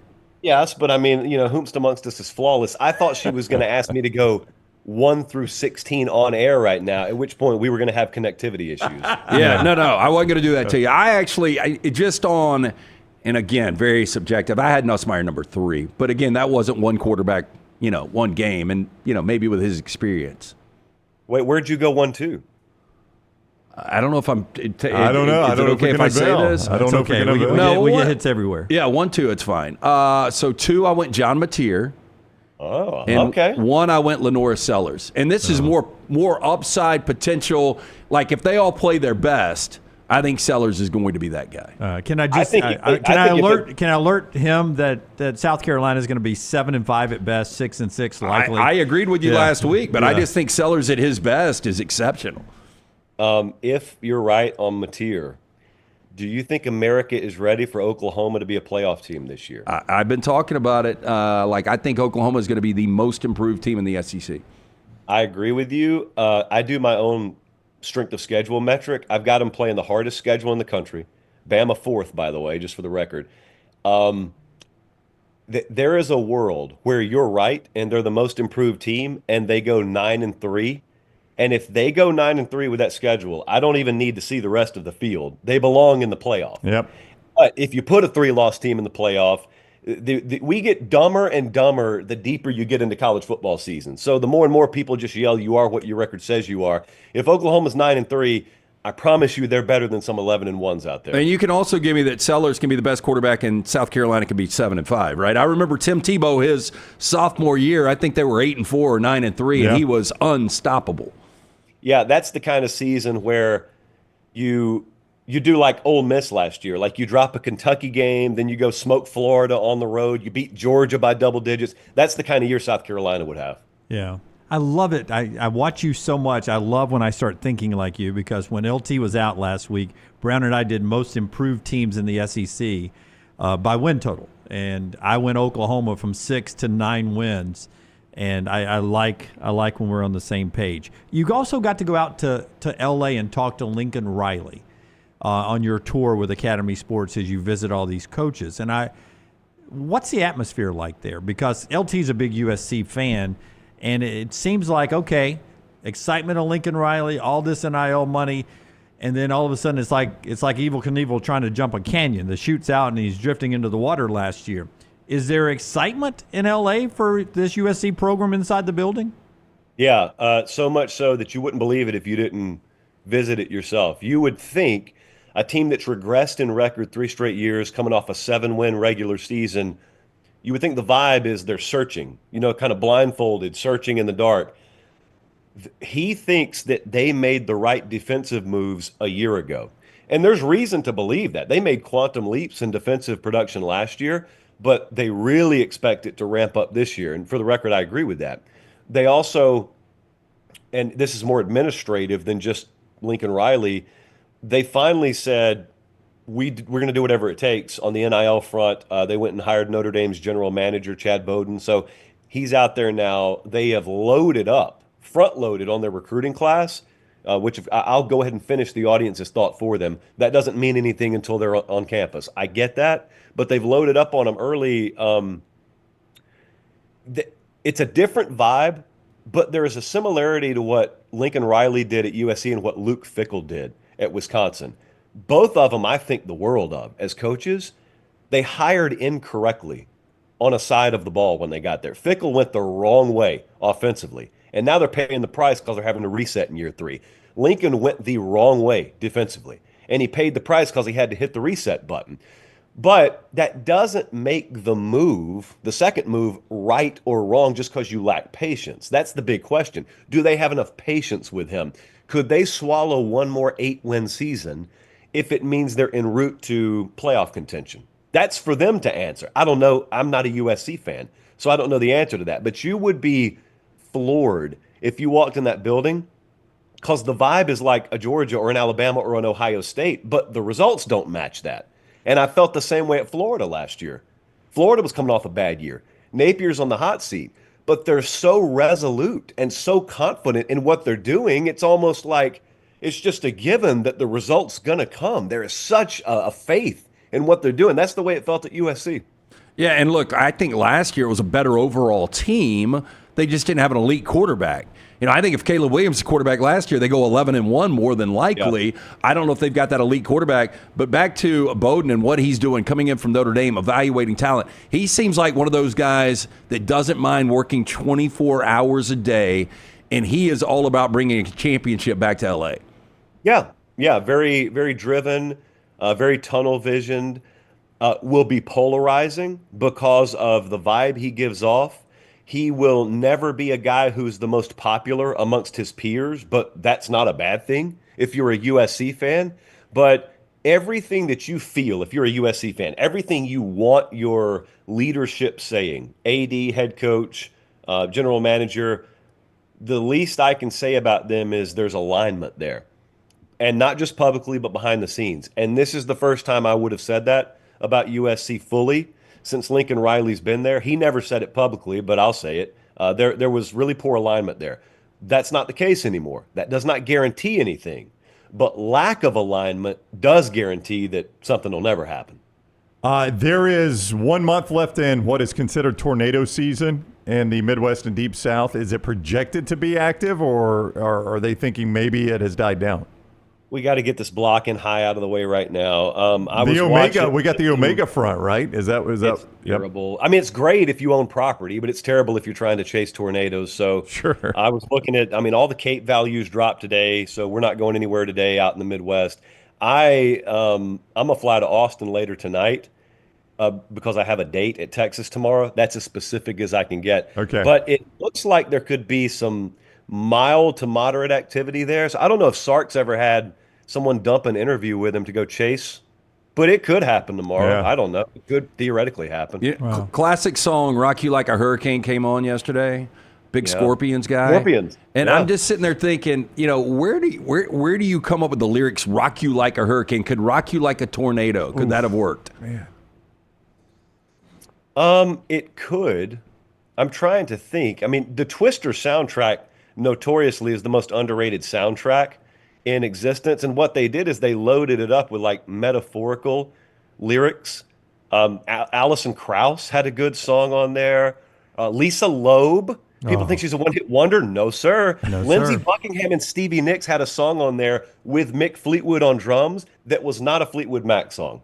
That's how hard the Twister soundtrack I feel like you're taking us to Lilith Fair with these artists. I love Lilith Fair. Hey, do me a favor. Go watch Ransom Canyon. I think it's episode 7, the tornado episode.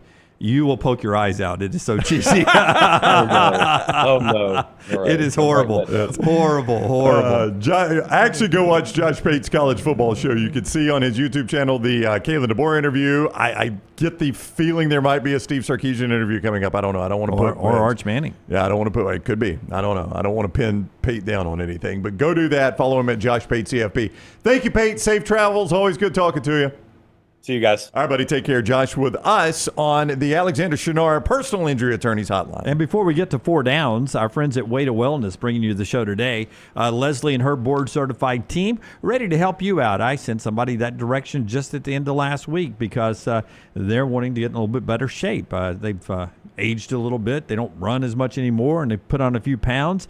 They want to start doing a different exercise and controlling their diet a little bit more, and that's what Way to Wellness is all about. A planforme.com, a planforme.com. Every plan is different, no cookie-cutter plan. There's no contract, no sign-up fees, and the consultation is absolutely free. It's our friends at Way to Wellness, your journey to healthy living. Injection therapy, meal replacements, and so much more. I'm about to eat a protein bar coming up here at 11 o'clock, and that'll tide me over until I'm ready to eat my lunch. That's my plan with Leslie. Get your plan today, a planforme.com. LT's got our 4 downs, and we always start off with a little first down action here.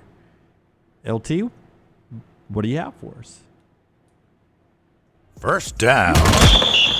Okay, just because we were just talking about him, who wins college football playoff game first, Dan Lanning or Lincoln Riley? I know it seems like an easy question. I think I'd go Dan Lanning here. I mean, if USC catches lightning in a bottle, it's weird. Lanning was hurt by the fact that they won the conference. If they don't win the conference and they're Ohio State, they easily win a first-round playoff game. You're right. He's already got this behind him. I will tell you today, Jared Curtis, one of the top quarterbacks in 2026, is picking between Georgia or Oregon. I don't know if he's done it yet or not, but it's happening today at some point. Could be quarterback of the future there for Dan Lanning if he picks Oregon. I sneaky feeling that USC could be a playoff team this year and play in one of those first-round games. I'm going to go Oregon, though. Oregon not winning the league this year, getting into playoffs and winning one of those easier first-round games. Maeva's got to cut back on the turnovers, but let's face it, Lincoln Riley gets more out of his quarterbacks than not, but you typically see elite quarterbacks, so I'm very interested to see what this USC team will look like this year. Yeah. I still think I'll stick with Dan Lanning. I just got confidence they're going to be there. I can't have that same confidence for USC, but oddly, the same thing could happen. USC gets in as the Indiana, the number 4 Big Ten team. They win one. Oregon's got the bye, and they catch a really good team, and they lose one. Yeah. So I'm going to go Lanning and Oregon, but I'm still not sure that Lanning's a better coach than Lincoln Riley. Second down. I think that's fair right now. Yeah. Okay, so out of the SEC, Sark has won a playoff game, Kirby's won a playoff game, Kalen DeBoer's won a playoff game. If I ask you Brian Kelly or the field, the other teams that are left are coaches to win a playoff game first. It's funny you bring that up. As we were talking to Pate, our buddy Brad Crawford, Brad Crawford, 24/7 Sports, just randomly tweeted this.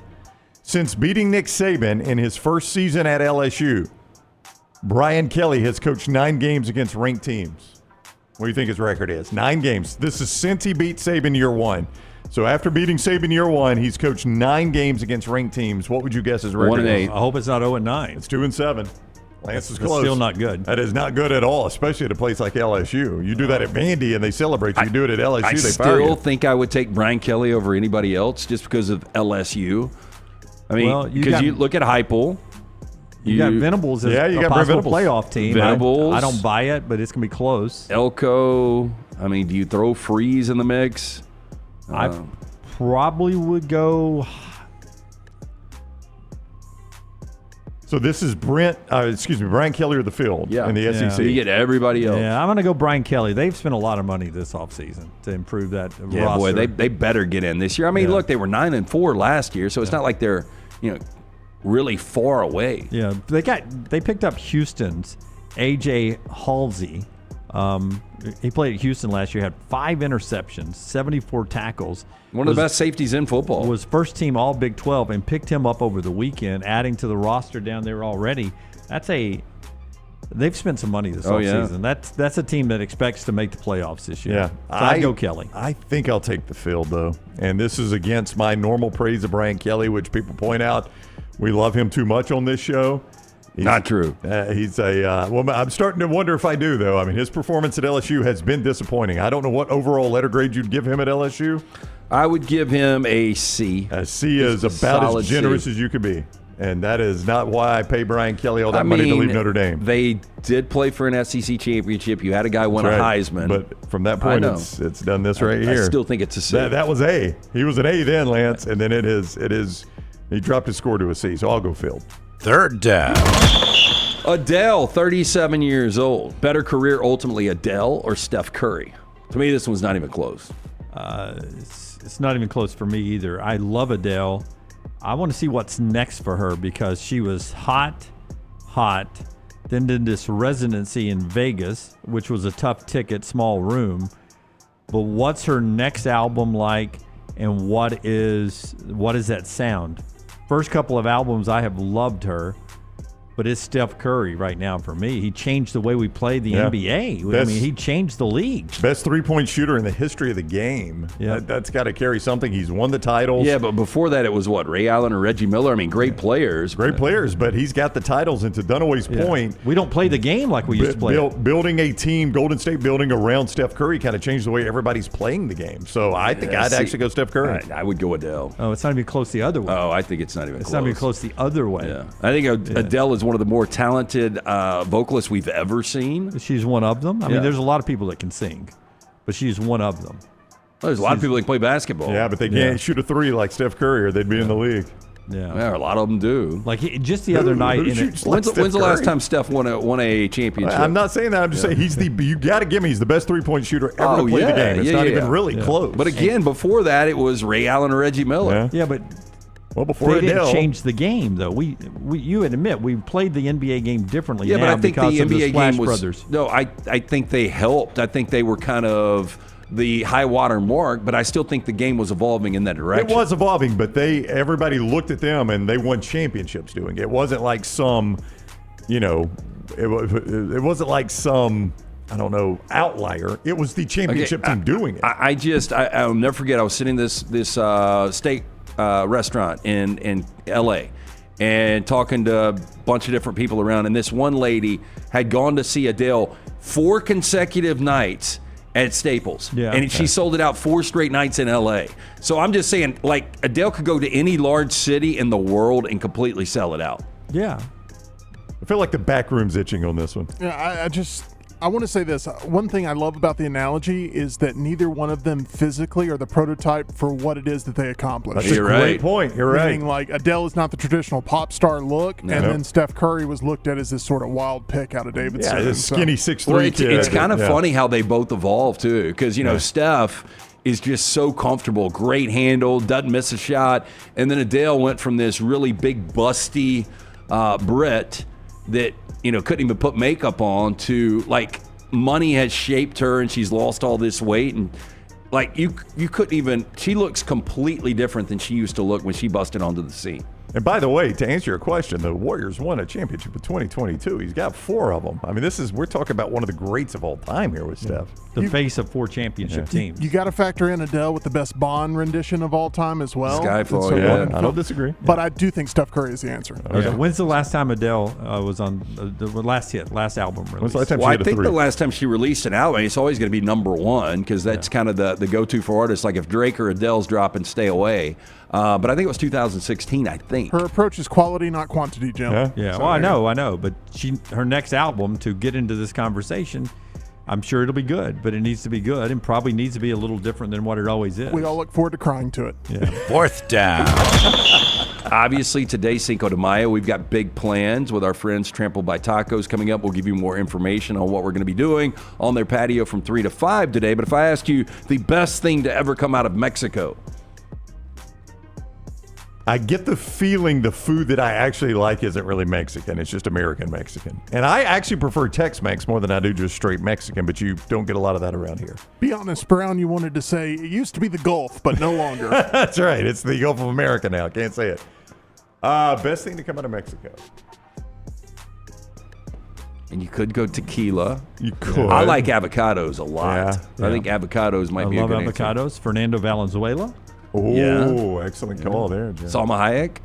Oh, even a better call. No, I didn't. I didn't want to just assume.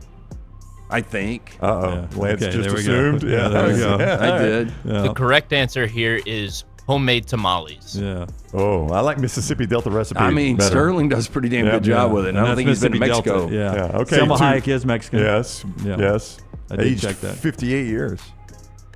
I tell you what, it's not a great movie, but if you want primo Selma Hayek, that Wild Wild West with Will Smith and Never Kevin saw Kline, She's really good in Primo. Desperado. Yeah. No, Will Smith turned down The Matrix to be in Wild Wild West. That was not a great choice, No. but primo Selma Hayek in that. I always liked Penelope Cruz. It was always that was kind of the I was so just on like her. Jessica Biel, Jessica Yeah. Alba. It was always Penelope Cruz or Salma Hayek. I liked Penelope Cruz better. Oscar De La Hoya.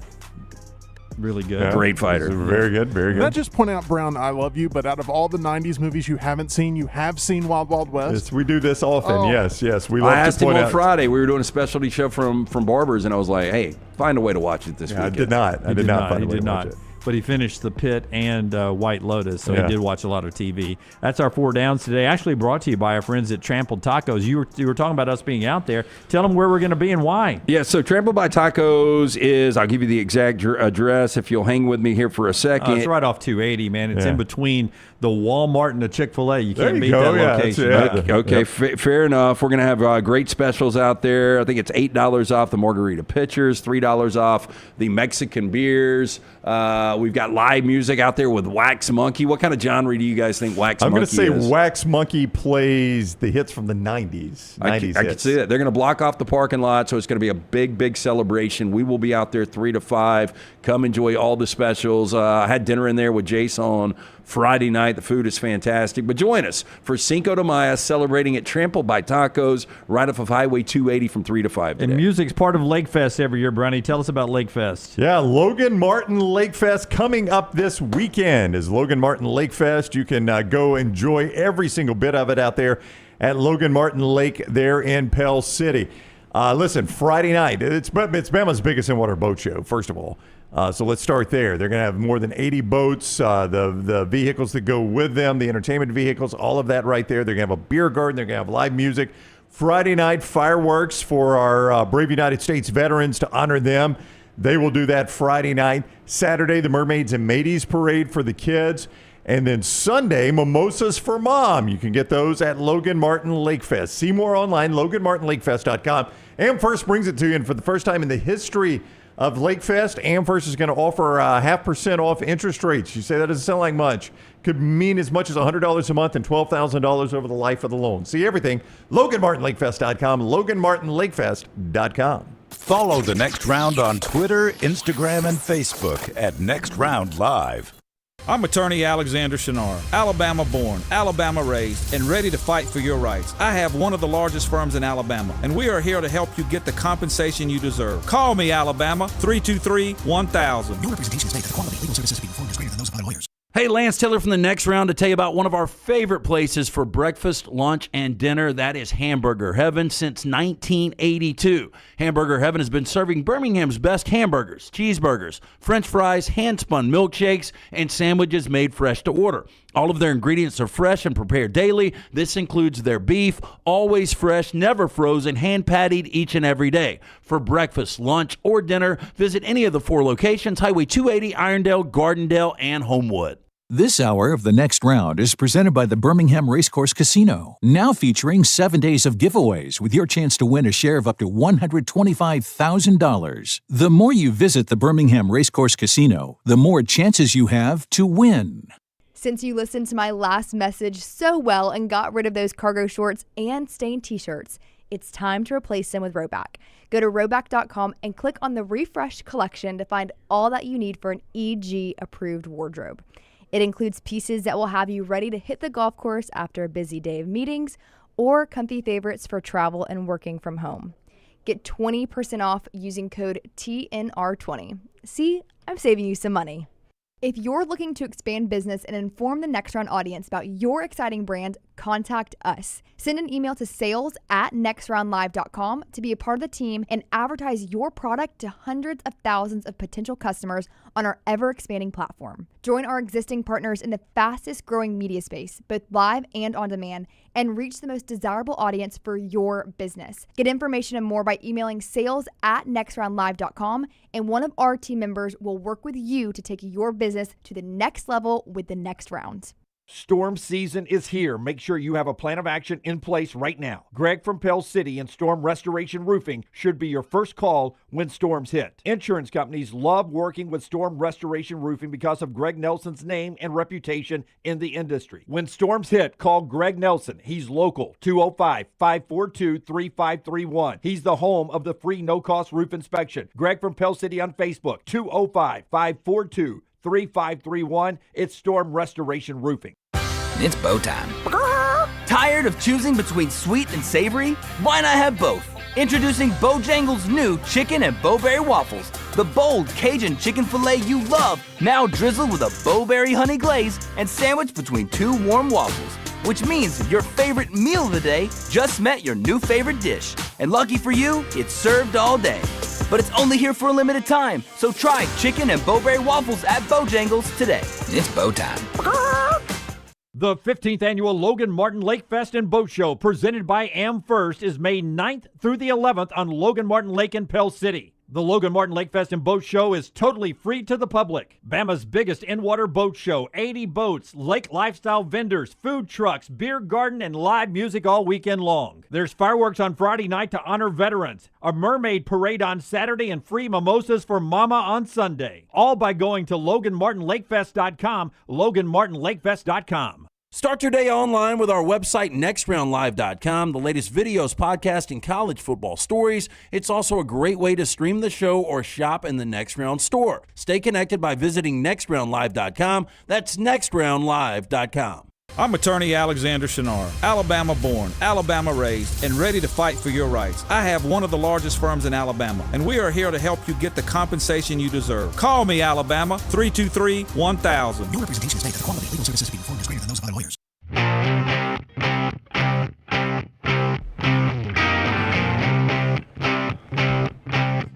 LT, help me with the name pronunciation. The big Ford basketball player at Clemson, Ian, was it Shefflin? Yeah, Shefflin. Shefflin. A lot with the awesome hair, right? Yeah, always messed up bedhead. He is making the transition out of eligibility in basketball. He's going to the football team and is going to play tight end for Dabo's Clemson Tigers. Sometimes these guys can make a good transition. Wasn't it Antonio Gates that was a basketball player? Antonio Gates was fantastic. Tony Gonzalez was fantastic. Keith McKellar, my Jack State Gamecocks. You remember him? With the Buffalo Bills? With the Buffalo Bills. He only played, I think, 1 year of football for Coach Burgess at Jack State, and that was in the triple option. Didn't catch a whole lot then, but he was a star for our buddy Bill Jones, the Jack State basketball coach. Well, Ian Shefflin is 6'8", and the thing I remember the most about him, last game was not his best, but soft hands, really good feet. You know he's super athletic. I remember some of the dunks against Alabama in the NCAA tournament just 2 years ago. And he would fight for a ball, too, man. Yeah, man, this is I love seeing these kind of things. Now, whether or not it works out, we shall see, but I mean, he's got a better chance of actually playing in the NFL than he does the NBA. I mean, you're absolutely right about that. Don't forget. I mean, Dabo's a guy that last year in a key game had a kicker from France, didn't he? Or the kicker had moved to France. Or something. He was a former walk-on. I think it was 2 years ago. Maybe it was last year. Dabo ruined his life. Missed that freaking chippy against Florida State that Dabo never calls. Yeah. Now the kid's probably much like Steve Carell, buried over in Europe and what was it, the morning show? I guess it was two years ago. But so, I mean, Dabo was not opposed to just, peeling a guy off the bench and playing him. Yeah, that's Dabo, by the way, in town for the Stallions win yesterday. He was interviewed on the Fox broadcast of Dabo Swinney and the Stallions with the win yesterday. See Dabo in town watching a bunch of Clemson players. Blake points out that Allen Iverson's football tape was insane as a defensive back. I'll never forget, man. We had a recruiting guy on, and this is early 2000s. Best high school recruit you ever scouted. He's like not even close. Up in Virginia, Allen Iverson could do everything. Wow. Return kicks, was a great defensive back, was a great quarterback. Yeah, chose to go to basketball where you only got bumped choice, right? every now and then. It did work out for him. LeBron James, too, apparently pretty good at football.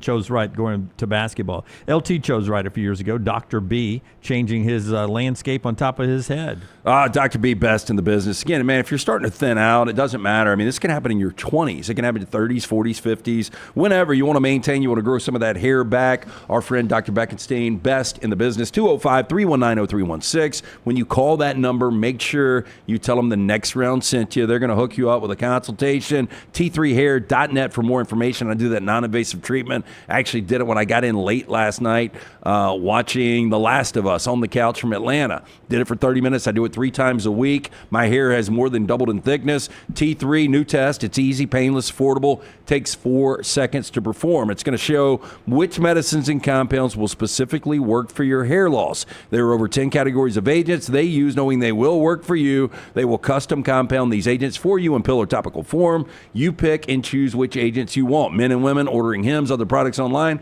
don't even know if they're working. Stop wasting your money and critical time while you're losing hair on treatments that aren't working for you. Go see Dr. B and find out what will work for you. Again, for more information, T3hair.net. Hey, listen, off the field recruiting, the general manager role has never been bigger. And On3 Sports ranks the best general managers, the guys who are in charge of recruiting for these major programs right now. And on that list, you see Courtney Morgan, who came with Kalen DeBoer to Alabama, and Kiana Watson of Auburn as 2 of the 8 best off-the-field recruiters. Now, the other names on there, powerhouses at Texas, Ohio State, Oregon, Georgia, Michigan, and Austin Thomas down at LSU. Those are the best at building rosters in this NIL era, according to On3 Sports. So keep an eye on those brands. Courtney Morgan now for a couple of years in Tuscaloosa. Got that roster right, didn't lose anybody in the spring. But of all those brands there, Kiana Watson in Auburn, that's the one that may surprise some people to see him on there. Let me ask you guys this question. Now, you would prefer not to have to make this choice, but in the NFL, I give you undoubtedly the best GM and an average head coach, or the best head coach and an average GM. You got to pick one of those two. Which one would you pick? Your point is it's not the same in the college game, but in the NFL, it's becoming that way. In the NFL, I love Coach Bowles in Tampa. I think he's one of the best defensive minds and defensive play callers in the NFL when he was our defensive coordinator. But the Buccaneers have extended success right now because of our GM. But you've got both. You got a really good coach and a really good GM. But if you had to pick, it's a great, fun question based on this. Like, I think the head coach is more important, and I think they've really got to work hand in hand. But I don't know how much credit we give Nick Sirianni. Was this the exact example? And Howie Roseman has put together the best roster in all of football. Don't you think Nick Sirianni's probably a pretty average coach? He seems like it. I'll never forget, and I think it was Dan Orlovsky last year, midway through the season, the one contender that scares me because of their head coach are the Philadelphia Eagles. But they've got what most people believe to be the best roster in the NFL, and look what happened. I still think I would take the better coach. I don't know. Like, I think in college football, even more than the NFL, though, Jim, I can build a roster in college football that an average coach can win a national championship with. I can. I can. If you can. So Chad Bowden, absolutely can. Who you heard Josh Pate talking about, we brought up USC's new general manager. He's the guy that brought in talent to Notre Dame. And remember, Notre Dame's biggest problem was once they got to the postseason, being able to compete with these other really talented rosters. We saw Notre Dame did more than compete last year. Now he's off to USC where he's got a bigger budget. He'll be on that list next year. I've seen it done in college football. I've seen rosters, and this is before the NIL, where they get roster right and an average coach can. Yeah, you're talking about Gene Chizik and Cam Newton. That was one historic player that led that team on a roster that had been put together from the previous coach. I think coaching is so important in college, the recruiting aspect of it all, of having a premier head coach that draws you in recruiting. The general manager by itself cannot build a roster with an average I'm coach. not just talking Gene Chizik. Ed Orgeron won a national championship. Jim, he's not even an average coach. Ed Orgeron's a bad football coach. But the best coaches can evaluate talent so well, and that's like Nick Saban, Urban Meyer. Those guys not only were incredible head coaches, like in today's – even if they had a GM, they would have the last say of that general manager and personnel. Larry Coker is obviously the one a lot of people go to, and that all was before NIL. If I've got a GM, I think it's just so important to have that GM that can build that roster in college football. Show being brought to you today by our friends at Johnston RV Center. Man, you can hit the road right now in a wonderful RV from our friends at Johnston RV Center. I-65, exit 304 in Coleman, 334 in Decatur is where you find them. You can always find them online, johnstonrvcenter.com. They've got stuff in the price range for just about everybody, as low as $129 a month with approved credit. Everything from the pull-behinds, the toy haulers, the fifth wheels, the big motorhomes. You always get RV warranty forever coverage on anything new and previously owned that qualifies, and that means a lifetime warranty. See more, johnstonrvcenter.com. Okay, run through a couple of recruiting things here just quickly because I find it interesting on who they beat out. Ohio State gets a 4-star wide receiver, 6'2", Caden Dixon Wyatt. 4-star wide receiver in Ohio State terms sometimes doesn't move the needle, but they beat out Oregon and Alabama for him. Here's the one I loved over the weekend. SMU got a 4-star wide receiver in 6'3", Aljur Miles. SMU gets him. They beat out Texas A&M, and Oklahoma. I mean, when you see that, your assumption is NIL, isn't it? Yeah. Is that the natural assumption? It is. To me, it is. For that 4-star wide receiver, Texas A&M, and Oklahoma were going to pay this much money, and SMU decided we'll pay this much money to get him. I mean, it's my assumption. Why people make choices for a lot of reasons, but when you see a kid picking SMU over Texas A&M, Oklahoma, I just assume SMU was like, there's the check, son. You're going to get that elsewhere. And I think we've said this quickly, position group, you've got so much you can pay a player. Big programs, once they get to that point, sometimes they're going to lose it to an SMU because they can pay a little bit more. Yeah, I mean, in the Texas A&M, and Oklahoma world, they may have some bigger receivers. They're paying a bigger chunk of money. SMU's pot bigger to pay this 4-star receiver because we've already paid these receivers. If that guy was a priority, they'd find a way to pay. Yeah, they could pay him and take it away from somebody else. One of our favorite names in the recruiting cycle for 2026 is Booby Feaster. He has narrowed it down to 4 schools. These are his official visits. July 4th is his selection date. Fireworks in the background. Alabama will be his first visit coming up May 30th. And then he's going to Southern Cal. Then he's going to LSU. And then he's going to Texas A&M. Do you think last visit always wins it? Those are the order? Yeah, that's the order. Alabama, USC, LSU, Texas A&M. It's his official visit Put it this way, I would want to be the last place that someone visits. I would agree with you on that. Yeah, because you know the asking price at that point. You know the asking price. You basically know what the experience has been. Yeah, you pull out the big guns. You can also say, though, if you're the first one, if you're Alabama, then USC, boom, boom, boom, and then you can go, okay, what was that last offer? That's right. Okay, here we go. Yeah. There's this much. Or if you are the first visit, maybe you can get them to not take another visit. Well, I'll just say, if this kid is good, if he's that good, say good for me like that again? Good. I don't know how I said it. If he is that good. It did have an extra syllable. No, it did. Didn't it? I admit it. I felt it when it came out. I don't know what happened. If he is that good, and he has said, I am absolutely committing on July 4th, you wonder what the bidding is on July 3rd. I mean, July 3rd will be an active day in his... Literal fireworks. Oh, yes, on his cell phone. Keep an eye on that. That's enough of recruiting there. We had Greg Popovich retire as the show was in the midway point on Friday. 29 years in San Antonio. This gives us a new list from The Athletic of the longest tenured professional coaches in America. Mike Tomlin, now at the top of the list, 18 years with the Steelers. Up next, John Harbaugh and Spoelstra at Miami. Harbaugh and Spoelstra, 17 with the Ravens in Miami. Then at 12 years, big drop then, 12 years, John Cooper of my Lightning and Andy Reid. Yeah. And then Kevin Cash and who else at 11? Steve Kerr at 11. Cash with my Rays. But down on that 10-year list, Dave Roberts and Brian Snitker, they battled last Dodgers night. And Braves, who were last night on the list of longest tenured coaches. Man, Snitker to keep the Braves that long, and then Dave Roberts to get a raise, $8 million a year in Los Angeles. That's a hotbed job. Snitker's a little more surprising just because of the. Well, I take that back. I mean, Dave Roberts did win one last year. Snitker won one in 2021. I was going to say there's like kind of a love-hate relationship with Braves fans, but I think that's the same with Dave Roberts and Dodger really? fans. Yeah. That's so weird with Snitker. Like, I am not the biggest baseball fan in the world. I think people that watch the show and listen know that. If you would have said Brown Snitker's been the Braves manager how long? I think I would have said 6 years. I don't think I would have said 10. You know, I'm surprised. You know what year this is for it? Always comes back to the Rams for Sean McVay. How many? This is year 9. 9. So he's almost on this list. Isn't that crazy? That is crazy, yeah. And he's still in his 30s. Yeah, I am.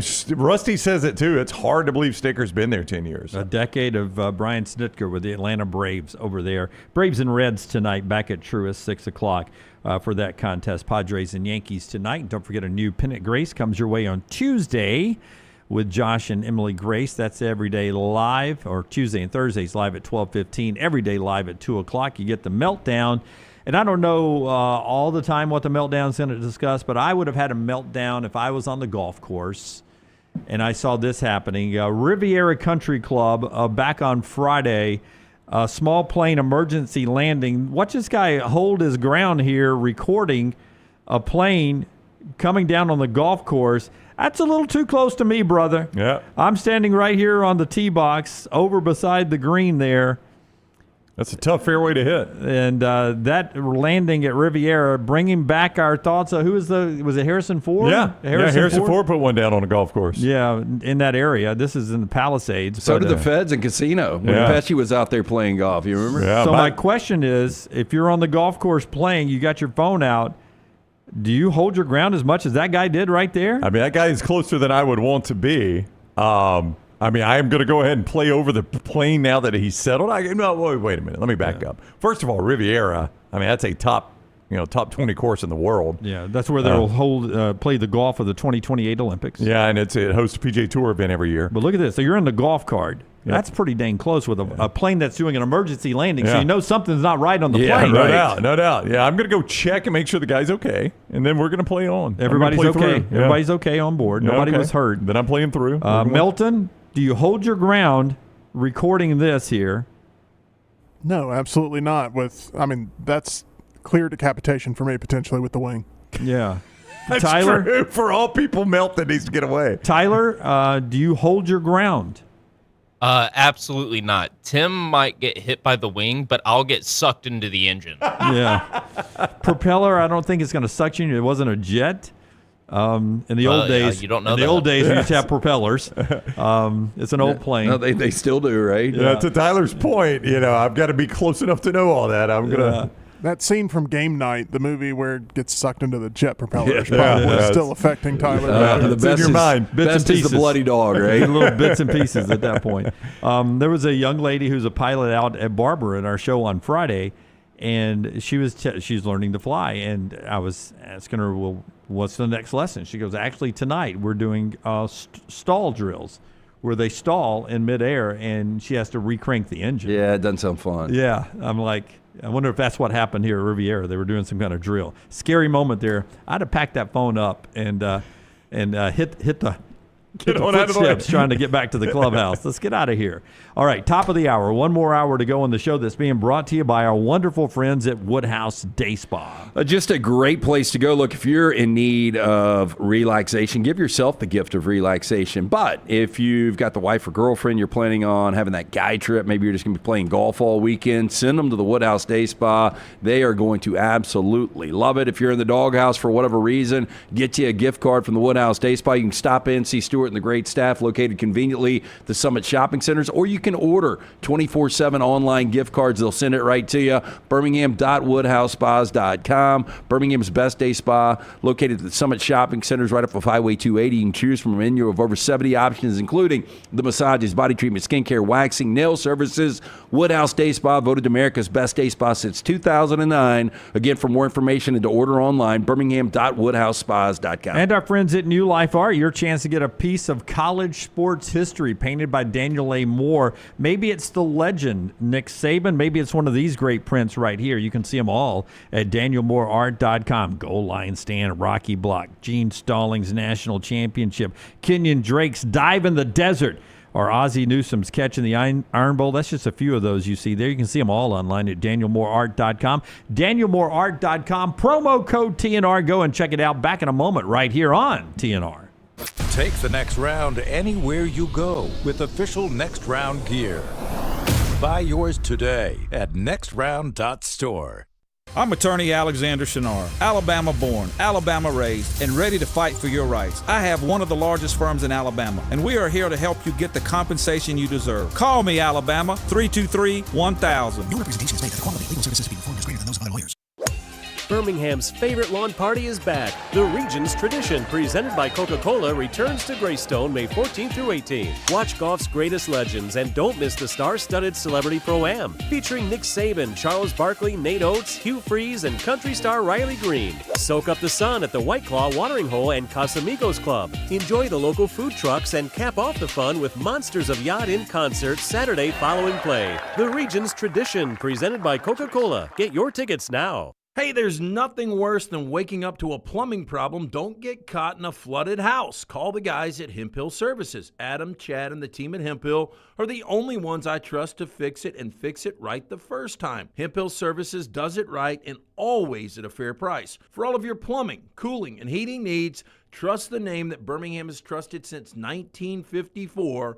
That is Hemp Hill Services. Call now, 205-229-2090. That's 205-229-2090. Hey, let me tell you about our friends at Urology Centers of Alabama. Compassionate and comprehensive urological care with 35 physicians, 17 locations across Alabama. Their patient-centered approach to all of your urological needs. Remember, they've got that new men's health center. It is beautiful, helping men with a wide range of sensitive male issues in a comfortable environment. You can always go online, visit urologycentersalabama.com, schedule an appointment with one of their many urologists today.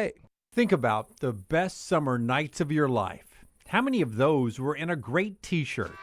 Visit nextround.store to get the perfect t-shirt for the next perfect southern night.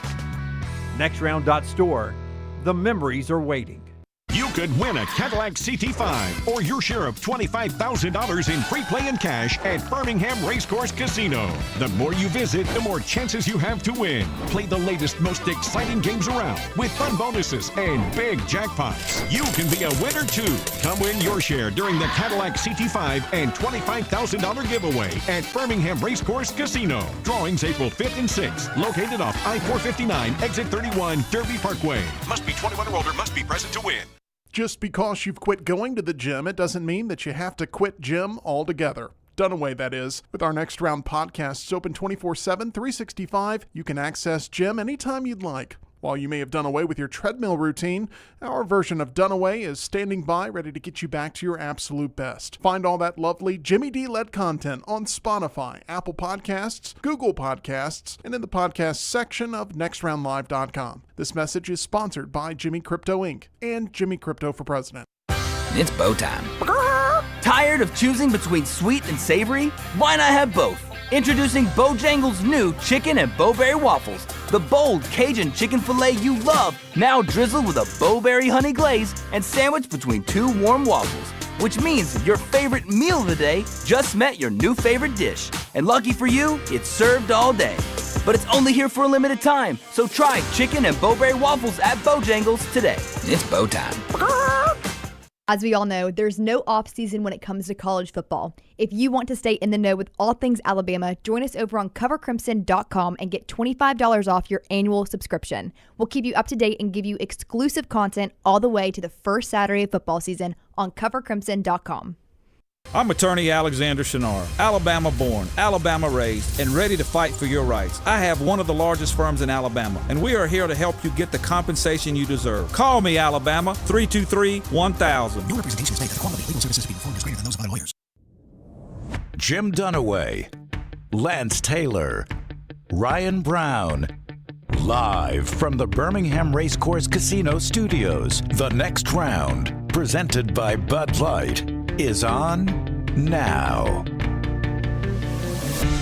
All right, final hour of the show, always brought to you by our friends at Champy's, world famous fried chicken, Highway 119 in Alabaster, champy'schicken.com. My mom was in there on Thursday or Friday last week with a group of her friends. and Sterling walked over and made her feel special. That's the kind of customer service you get from Champy's world-famous fried chicken, Highway 119 in Alabaster, the Mississippi Delta recipe tamales, which are better than that stuff that Tyler was talking about earlier in the show. And, of course, the chicken that's brined overnight, cooked to order, all the wonderful sides, and the homemade desserts, which includes the banana pudding, hand-cut chicken fingers. It's all right there at Champy's. Champy's world-famous fried chicken.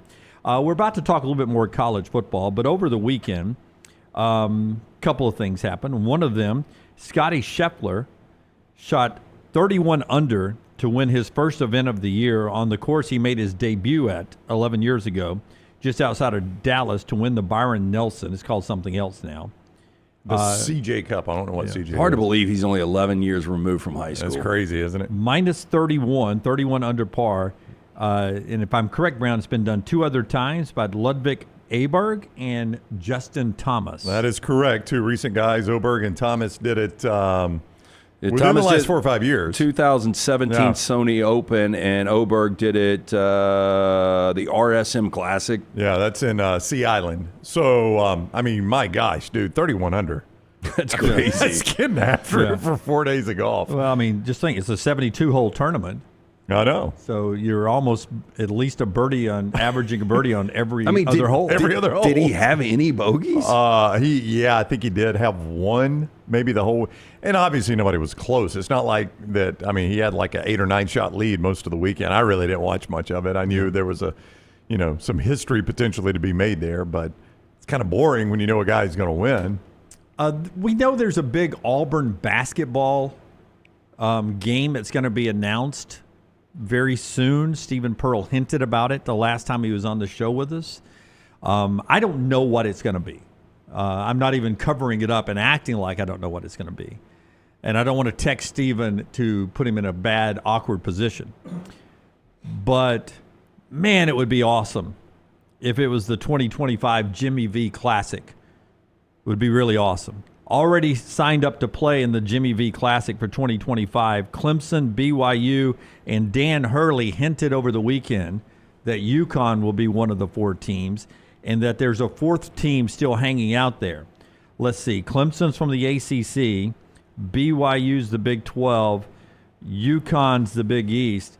Man, it seems like you need an SEC team in the Jimmy V Classic to draw in some numbers. Why not the team that went to the Final Four? It's going to be pretty good.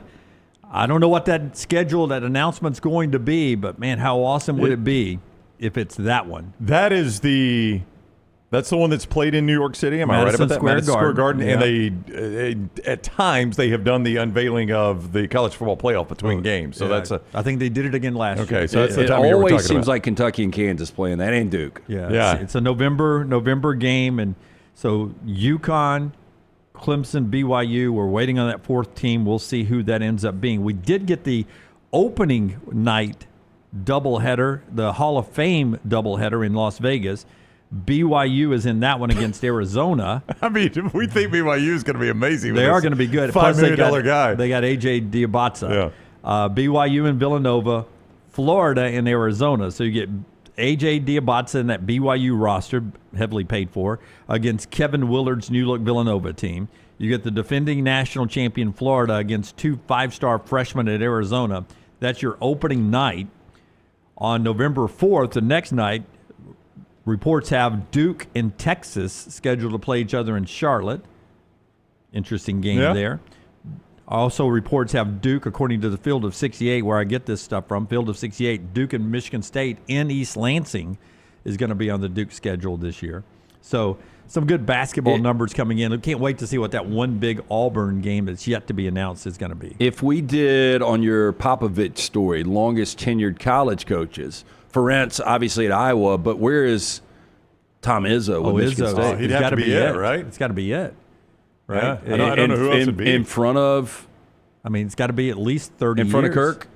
In front of Kirk Ferentz? Oh. About the same time. Yeah, they filmed. Yeah, no, I think Izzo a little bit before, because Izzo's first Final Four was 99. That's what I was thinking. Championship. 99. But I think a couple of years before that. I had him in my head 96, and I had Ferentz in 94 in my head. 95 for Izzo.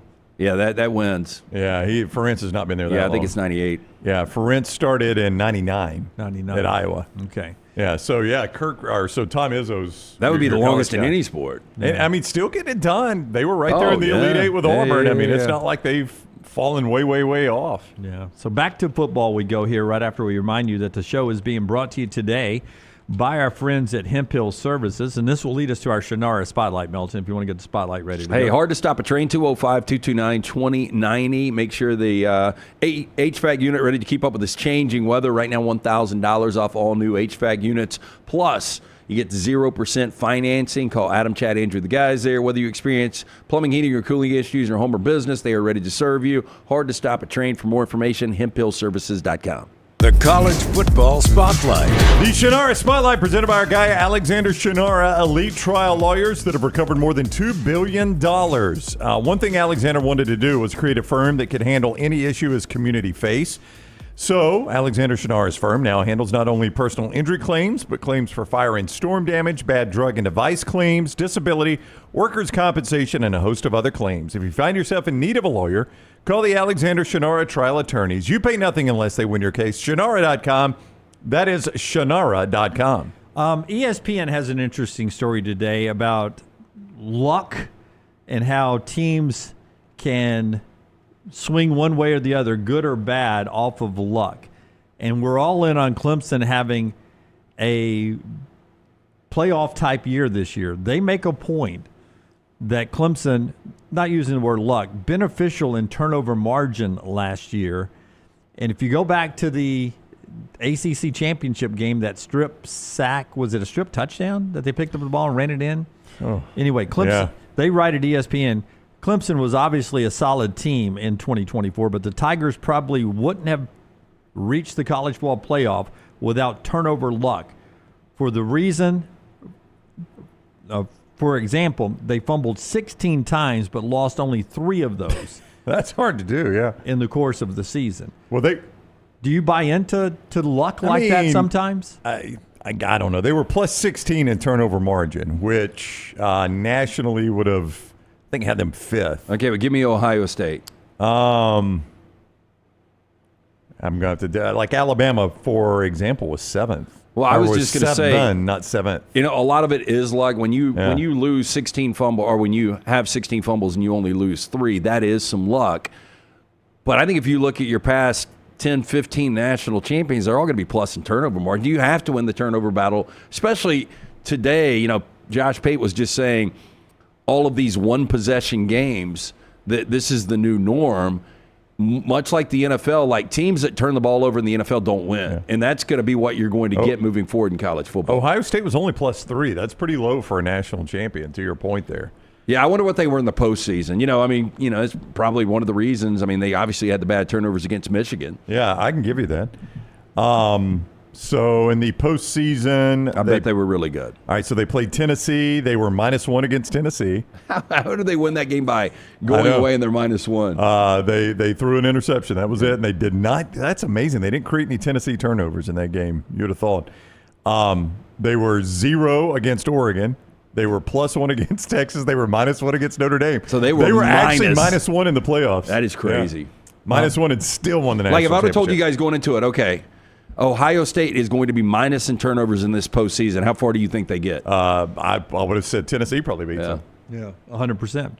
Another category, this is all Bill Conley's brain, the way he works with stats. He says one of his favorite stats in this story at ESPN, and you can go read all of it. It's a long, interesting college football story if you love metrics. One of his favorite things in our spotlight today, he calls it, is post-game win expectancy.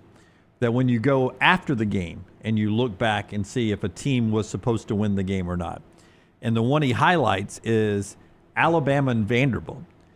Alabama's 40-35 loss to Vandy was one of the most impactful results of the college football race. It was also one of the least likely results of the season.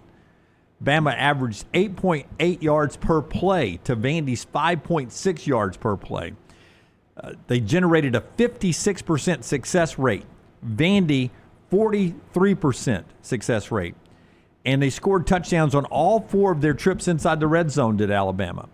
It's really hard to lose when you do all of that. In fact, the Crimson Tide's post-game win expectancy was a whopping 98.5%. And they still lost that game. Did I see a different game? Because when I watched that game, I thought it was an evenly matched game. I mean, they won the game 40-35. I know Alabama got off to that really, really bad start with the pick six, but there was nothing flukish about that game to me. Okay, I'll tell you. Vandy managed to overcome these stats because of a couple of bounces. The Jalen Milroe batted pass that was a pick six. That's right there. And then the what was it? An interception later on? Well, no, it was a long throw. It was a hit on Diego Pavia, and he got it off in time and threw it to the back of the end zone for a touchdown. And here is where that game was decided. And this is such an outlier for Vanderbilt when you look at their season as a whole. 66.6% third down conversions for Vandy's offense that day. 12 of 18. 12 of 18. So you're looking at it right there. 12 of 18. The next highest they had was against Ball State, Jim, and that was 9.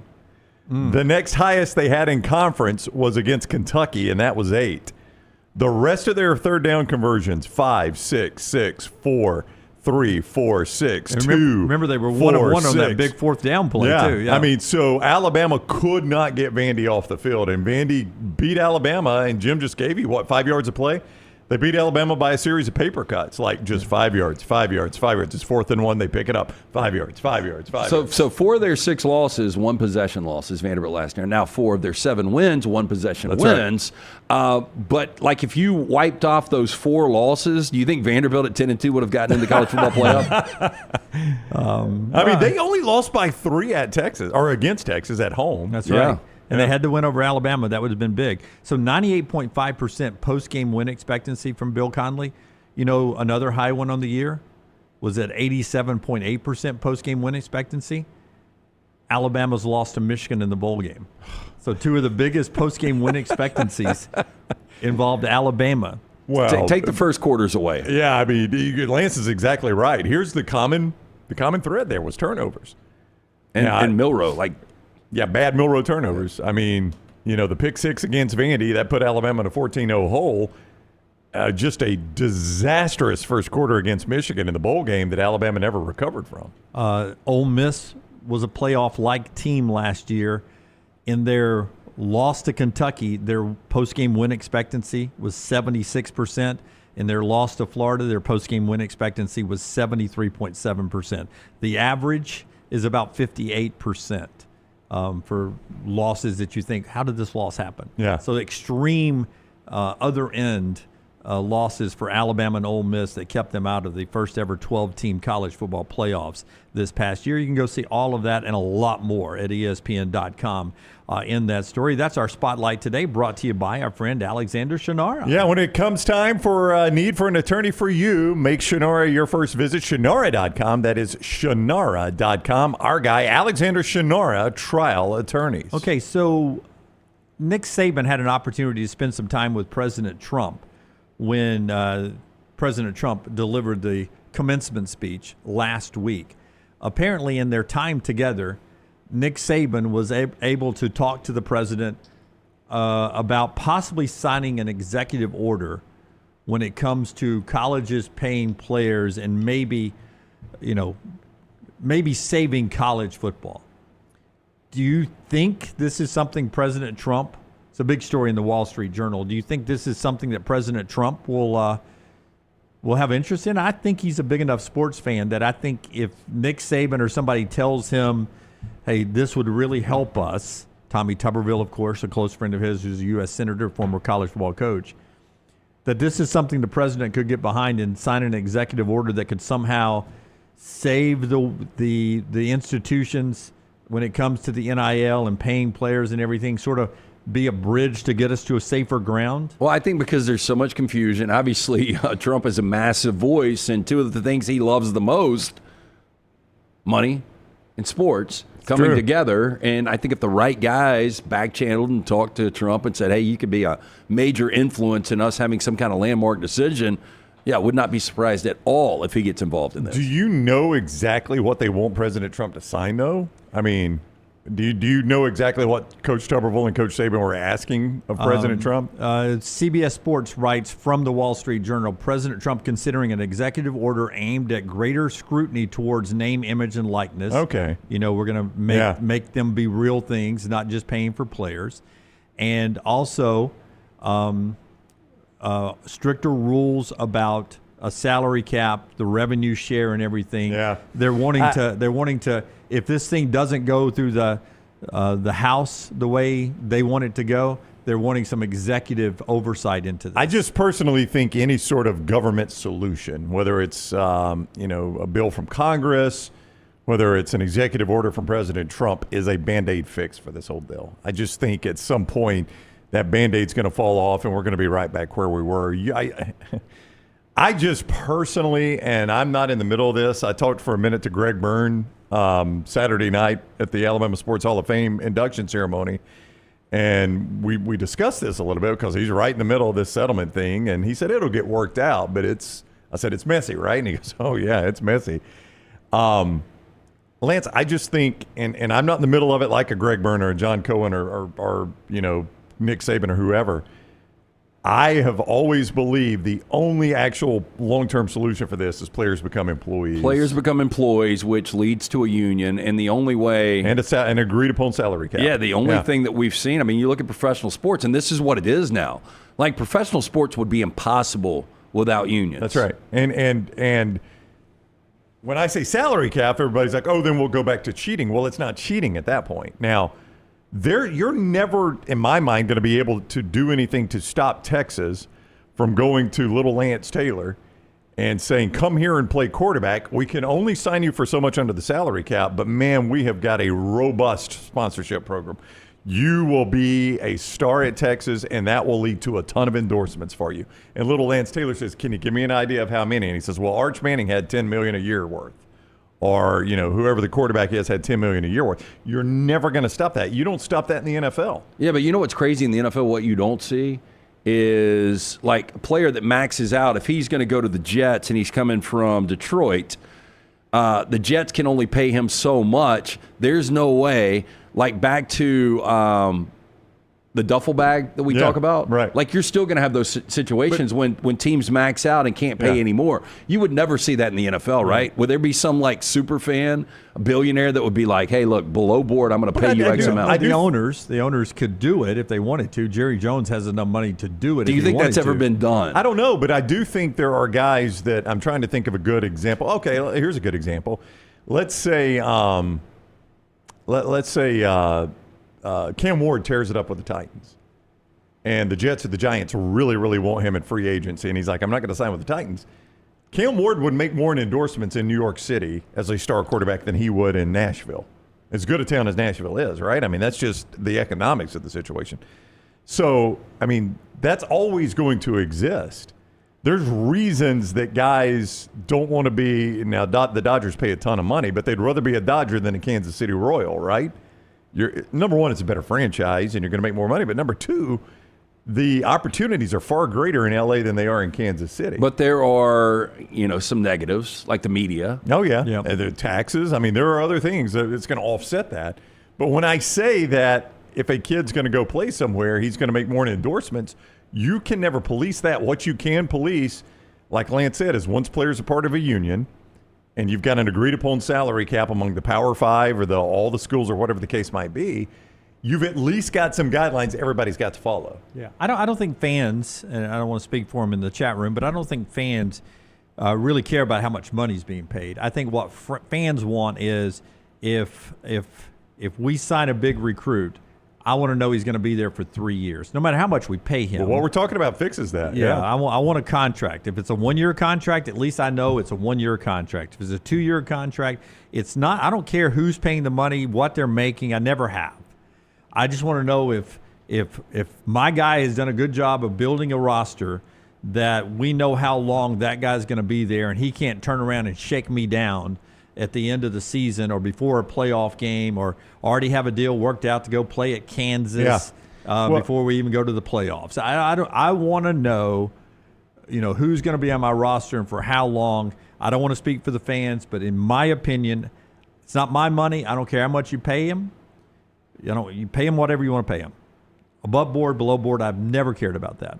I do want to know how long you're going to be there, and I don't want you to shake me down right before a bowl game. Well, and if you're an employee of a school, I could have you under a 3-year contract. You don't have to worry about that. Because the other side of that, though, Jim, is the contracts have to have repercussions. So when Yaxel Lindenberg hits the portal and goes to Michigan, UAB's got to get compensation back from Michigan for that move. That's the only way these contracts work. And I think you've got to have that, Lance, that if Nico wants to hit the portal and he goes to UCLA, Tennessee's got to get some sort of compensation. Well, for you're that. right. I mean, back to Yaks, and it softens the blow for a guy like Andy Kennedy. That's because, right. These Group 5s are going to lose a lot to the Power 4s.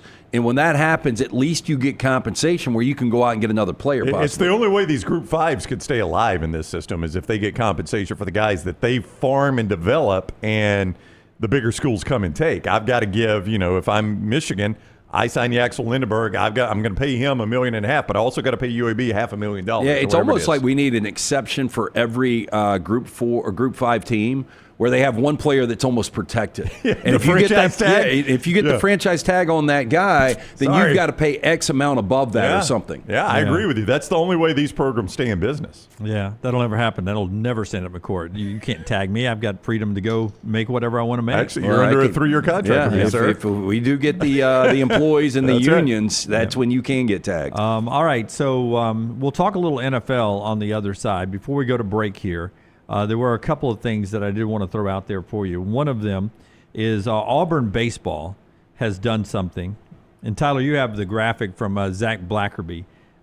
Put this out earlier. It was Auburn and Texas, but now Auburn stands by themselves. Auburn baseball, the only team in the SEC to win 8 of their last 10 series. 3-game series on an SEC weekend. You win 2 of the 3 or 3-0. You've won the series. Auburn baseball, the only team in the SEC to win 8 of its last 10 series dating back to last year. They did that during the downpour in Knoxville this past weekend. So I thought that was an interesting stat. Baseball's crazy right now. Auburn and Alabama on the uptick, and we're getting ready for the SEC tournament out in Hoover. They're already preparing the Met for a new season. And you would think with that stat, and this is not a shot at Auburn, this is to tell you how strong the SEC is if you don't pay attention. With that stat, you would assume they've won 8 out of 10 series. They're probably leading the SEC, right?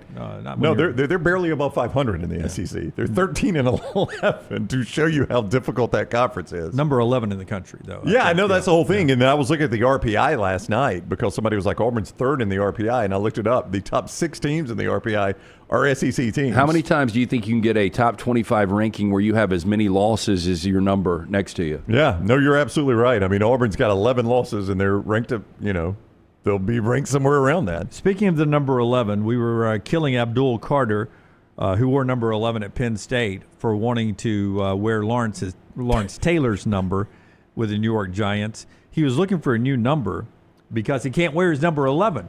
That one's retired with the Giants, too. It's Phil Simms' number. Yeah, this is one of those you don't ask Phil Simms because, first of all, he's a dick, one. Yeah. And number 2, how embarrassing would it be if you get turned down for Phil Simms? But he did ask. And Phil, to his credit, said he was okay with it, but it was his family. Yeah. He's like, we did a family vote, and my family said, no, sir. He said, I was going to let him do it. Now, Phil, it's easy for Phil to say that. Yeah, it's your number, Yeah. Like Abdul Carter, though, to have the balls to be asking all these guys. Listen, who else is retired with the Giants? What was Otto Graham's number? Was he with the Giants? I think he was with the Giants, right? Was he not 0? You could still be. You could be 0 now. New York Giants. Not if it's retired. No, I just mean by rule. I honestly, I think if it's retired, you just let it go. This is why you can't retire your numbers. We've talked about it a million times. But if it's retired, I wouldn't even ask. He's making the rounds, Lance. I mean, apparently he's asking. It's a different story. If even if Lawrence Taylor came to him and said, "Hey, I want to give you 56," I'd be like, you know what, 56 doesn't need to be touched. Yeah. Phil Simms came to him and said, "I'll offer you 11." Okay, then we can work a deal. Yeah, because I was 11 in college.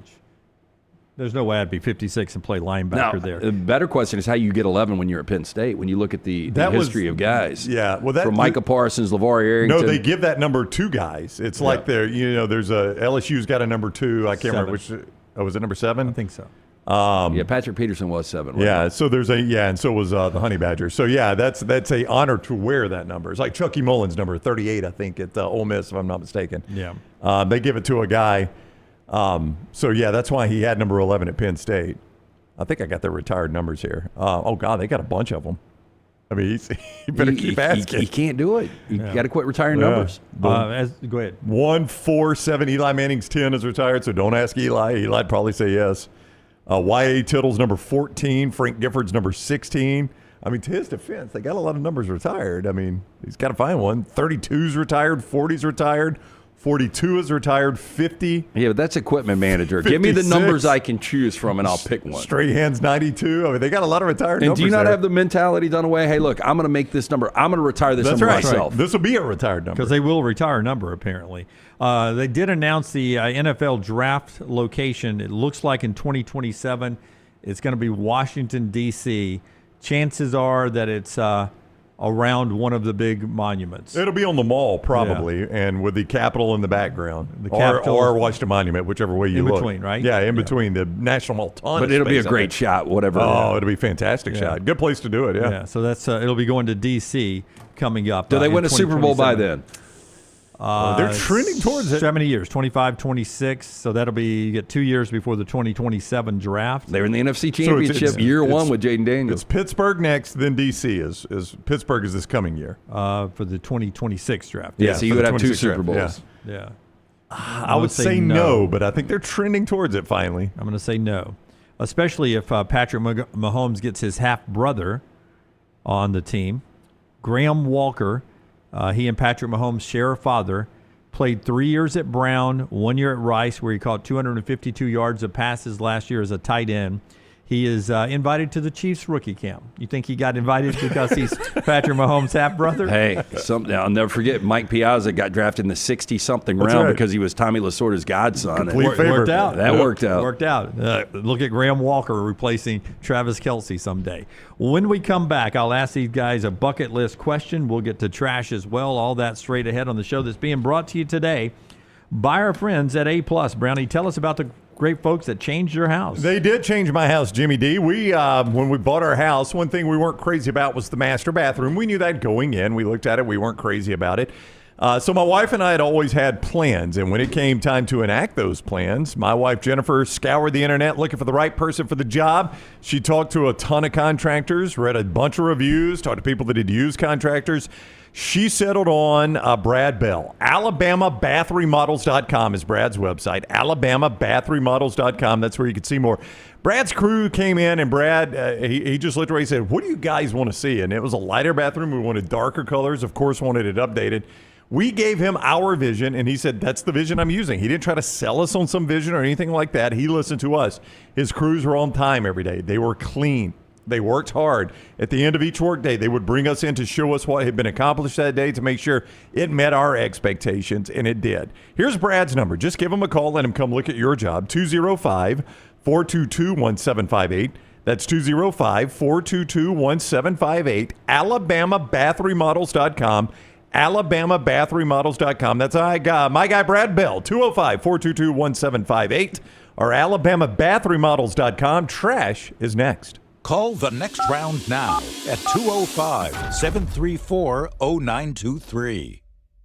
I'm attorney Alexander Shunnarah, Alabama born, Alabama raised, and ready to fight for your rights. I have one of the largest firms in Alabama, and we are here to help you get the compensation you deserve. Call me, Alabama, 323-1000. No representation is made that the quality of legal services being performed is greater than those of other lawyers. Storm season is here. Make sure you have a plan of action in place right now. Greg from Pell City and Storm Restoration Roofing should be your first call when storms hit. Insurance companies love working with Storm Restoration Roofing because of Greg Nelson's name and reputation in the industry. When storms hit, call Greg Nelson. He's local, 205-542-3531. He's the home of the free no-cost roof inspection. Greg from Pell City on Facebook, 205-542-3531. It's Storm Restoration Roofing. Hey, let me tell you about our friends at Urology Centers of Alabama. Compassionate and comprehensive urological care with 35 physicians, 17 locations across Alabama. Their patient-centered approach to all of your urological needs.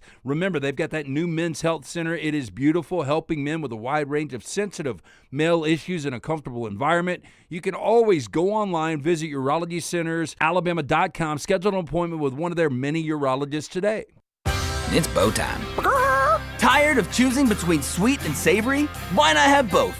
Introducing Bojangles' new chicken and bowberry waffles. The bold Cajun chicken filet you love, now drizzled with a bowberry honey glaze and sandwiched between two warm waffles. Which means your favorite meal of the day just met your new favorite dish. And lucky for you, it's served all day. But it's only here for a limited time, so try chicken and bowberry waffles at Bojangles today. It's bow time. Hey, there's nothing worse than waking up to a plumbing problem. Don't get caught in a flooded house. Call the guys at Hemp Hill Services. Adam, Chad, and the team at Hemp Hill are the only ones I trust to fix it and fix it right the first time. Hemp Hill Services does it right and always at a fair price. For all of your plumbing, cooling, and heating needs, trust the name that Birmingham has trusted since 1954. That is Hemp Hill Services. Call now, 205-229-2090. That's 205-229-2090. Hey, you. Days warming up, looking like spring. And at New Balance Birmingham, we've got the thing. What pops and what's fresh? Check the selects. Come together at New Balance Birmingham on Highway 280, right next to Chick-fil-A. New Balance Birmingham, we got now. Twin Peaks is the best in the game. Here, you're in the red zone for every college rivalry and divisional matchup all season long. I mean, where else are the scenic views as good as your view of the game? Only at Twin Peaks, the #1 sports bar. All right, Auburn fans, I want you to become a member of thebarnauburn.com and join in on the fun. Whether it's recruiting discussions, off-season chatter, or the latest Auburn athletics news, we've got it all.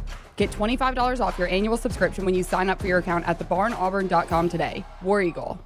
Man, I love a good meal. I'm Jim Dunaway. A good meal is what you get with my friend Sterling at Champy's Chicken on Highway 119 in Alabaster. We're talking great southern fried chicken, wonderful sides, hand-cut chicken fingers, po' boys, and those Mississippi Delta recipe tamales. You got a perfect menu for everybody. Champy's Chicken is perfect for watching the big game, or taking a meal to the lake house, down to the coast, or stay in the restaurant and dine in a great atmosphere. It's all made fresh to order right there on 119 in Alabaster, Champy's Chicken.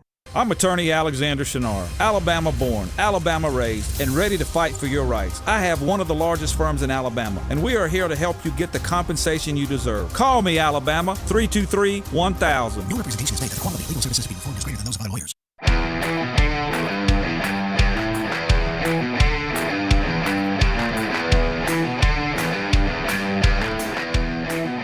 Michelson looked back.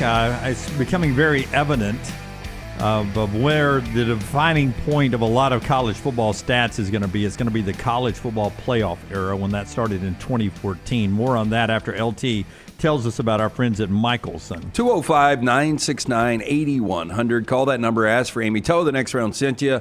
They're going to hook you up with a hassle-free consultation, 0 to lose, to find out if LASIK is right for you. I got the procedure done in 2003. I had the 2200 vision, legally blind without the aid of contacts, 2015 vision after, still have it, better than 2020. Dr. Mark Michelson, Dr. Jen Michelson, best in the business, 205-969-8100. Very important. Make sure you tell them the next round sent you. For more information, MichelsonLaserVision.com. Okay, so since the start of the college football playoffs in 2014, that's where a lot of things go back to. Before Tyler shows us a graphic, who is the team you think that has more bowl wins than anybody else since 2014? Now, all time is Alabama. We showed you that graphic last week. So a semifinal game counts as a bowl win. Those are all in bowls. If it was in bowl games, yes. I mean, Alabama's your obvious answer. I'm going to say, because this predates Kirby. It's got to be Alabama, Ohio State, or Clemson. I don't know. I mean, Clemson would be my third guess. I'm going to go Alabama. I think we're trying to fool us. I am going to go Ohio State. Both close. One of you mentioned Kirby. Georgia. Georgia's got 9 bowl wins since 2014.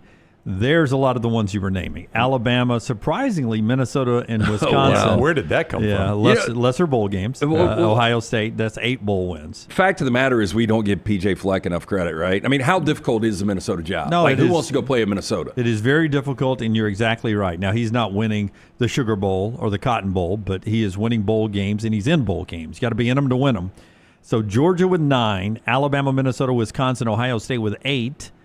And then you have, with 7 bowl wins, Clemson, Notre Dame, Oklahoma State, App State, LSU, surprisingly Western Kentucky. Some lesser bowls there for App State, Western Kentucky.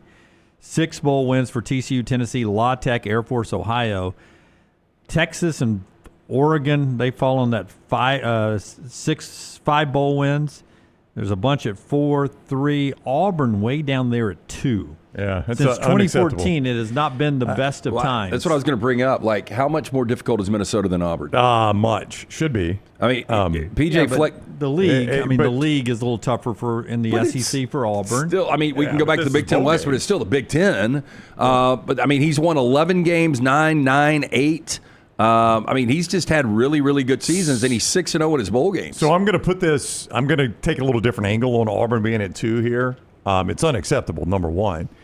Number 2, though, I don't put a whole lot of stock in bowl games. I think bowl games are by and large exhibitions outside of the playoffs. Yeah, but you should at least get to bowl games. But this is a testament to the bowl games Auburn plays in that don't mean anything. Like, you look at the top, Georgia, those mean something. Alabama's, Ohio State's, Clemson's, Notre Dame's. Those are meaningful bowl games because they're for something. Auburn's got 2 bowl wins since the start of the college football playoff because, by and large, they've played in the Music City Bowl and the Birmingham Bowl and these meaningless exhibition bowl games. That's the issue. It's not that they can't win the bowl games when they get there. It's the bowl games they're actually playing in that don't have any meaning to them. Interesting there. I think that was from College Football Times. They gave us that list there. Always appreciate those cool graphics that get into my algorithms there on Instagram and on TikTok. All right, trash time here. Always brought to you this hour by our friends at Champy's, world-famous fried chicken, Highway 119 in Alabaster. Go by and see Sterling and the crew. Just start with good comfort food. That's why I call it a destination lunch location. You go by there and you say, hey, I got some friends in from out of town. They want to know what it's like to live in the South. Hey, it's like Champy's chicken to live in the South. Great food, great friendships, great atmosphere. You get that all the time. Champy's world-famous fried chicken, Highway 119 in Alabaster. Those Mississippi Delta recipe tamales, and so much more. It's champy'schicken.com. Well, listen, we've got to do this. Let me hear you all say E-L-G-L-E-S, Eagles! Yeah. Let's go, Birds! LT's Trash is presented by Bud Light. Easy to drink and easy to enjoy, our friends at Bud Light. Vincent Conroy, 56 years old, allegedly drunk, walking around a Florida parking lot, quote, wearing only a T-shirt with no pants early Wednesday morning, with his private parts on public display. Now, Conroy was spotted with 2 bottles of wine and a can of beer. When confronted by police and asked to identify himself, the suspect provided the name Charles Dickens. Now, it was later discovered. Do you think it's a play on the last name? How sweet was Charles Dickens' hair?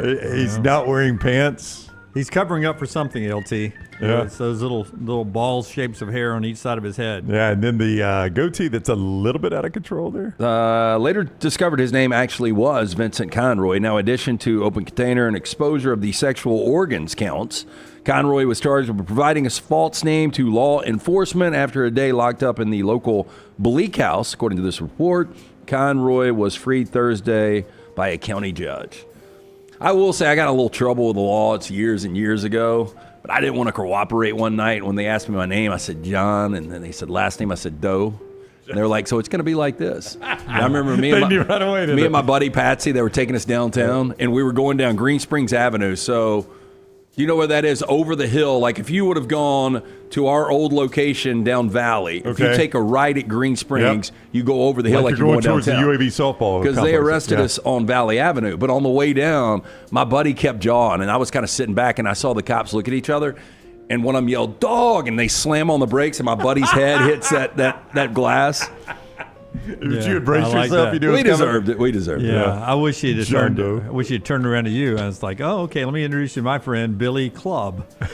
It was just so funny. I'll never forget this. So I got out. I bonded out before he did. So I went back to get him, and he went in with a Boston Celtics hat. He came out with a Marlboro hat on. Oh, he said, I was like, what happened to your Celtics hat? Somebody wanted it. We did a little trading. Yeah. There was either that or...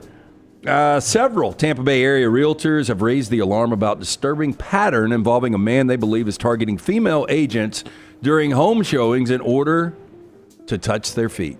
Oh, wow. Oh, Jim. Our buddy Liz Arts, I think, is in the Tampa area selling. She's somewhere in Florida. She's a real estate agent. Oh, is she now? In Florida. Now, you work with her, so I know you would know. Good feet? Yes. Oh, Liz I Arts, imagine. Liz Arts very, very attractive. She was great in the chick bracket. You don't win the chick bracket with bad feet. No. I'll never forget, she was like hesitant about being in the chick bracket. She got in there, and I think she made a little noise. But somebody was telling me, they called me up from a gym when they were walking out. They were like, I just was on the Peloton or bike or whatever it was back then next to Liz Art, and she had a Got Table shirt on. Yeah. The little tank top. Yeah. No, I saw her in that. She, I thought we'd set up an algorithm for voting at NBC 13 for that. Was that? No, that was the 3340 That was girls. Alexa and Anna. Yeah. When was it 42? Yeah, it was 42, and they were just sitting in there, and they were like popping something. I don't remember how you could do it, but you could go vote more than once if you did something with your cookies or something. I don't know. Yeah. Liz Art's Palm Harbor, Florida, Jim. Is that real near estate Tampa? agent. Don't really know, but that's where she is located. So back to this, they described his behavior as sexually inappropriate, and it has prompted an urgent call for increased safety measures. Now, more than a half dozen women have now come forward with similar accounts of encounters with the same man, whom 10 Tampa Bay is not identifying because he has not been arrested or charged. They say he allegedly uses fake house tour bookings or drops in at open houses to get close to female agents, specifically to make contact with their feet. Angela Julian, a realtor, said the man told her that there was an ant on her foot before bending down and grabbing her shoe. Quote, he bends down, starts unbuckling my shoe and caressing my foot, and I just thought, well, that's really weird. And at the same time, he's fidgeting with his phone, Let me lick the petting ant my off. foot. I think he's trying to take some type of video of my skirt. It was really alarming. Now, the unsettling interactions date back to at least July of last year. More and more women continue to come forward. I would, if my wife or girlfriend was a realtor agent, I don't think I'd want her to do open houses by herself. Man, it does seem like a bad plan. I don't disagree. I remember being in the market for homes a couple of years ago, and like I would see something and call, and like the realtor would be like, and it was typically females, like, can you meet in 30 minutes at that location? And there would be nobody else there. Yeah, I know, it's scary. It's scary. Yeah. This day and They age, knew you. I mean, but Yeah. to No, do that with a stranger, no, that would be weird. That was my point. They didn't know me. Yeah. It was random realtor that would be on the listing, and you would call, and they'd be like, hey, I can be there in 30 minutes, and not know anything about you. Yeah, I mean, you just got enough weirdos. We do enough trash stories. There's enough weirdos in this world. They said they're going to using a buddy system and never holding a showing or open house alone. That's a great plan. Good plan. I looked dead on. So it was dead on, but it was a bit short. Now, the mysterious Delco pooper was identified and charged Thursday with indecent exposure and related offenses. Look at those eyes. She is accused of defecating on a car hood during a dispute with another driver this week. I got to say, since Tyler took over trash, we've got more people that take shits in the most random places. I agree. Tyler, he's got an algorithm for that. Christina Solometto, 44 years old, charged with disorderly conduct, criminal mischief, harassment, and depositing waste on the highway for the Tuesday incident. Video of the incident shot by a bystander took the internet by storm on Wednesday, even appearing on TMZ.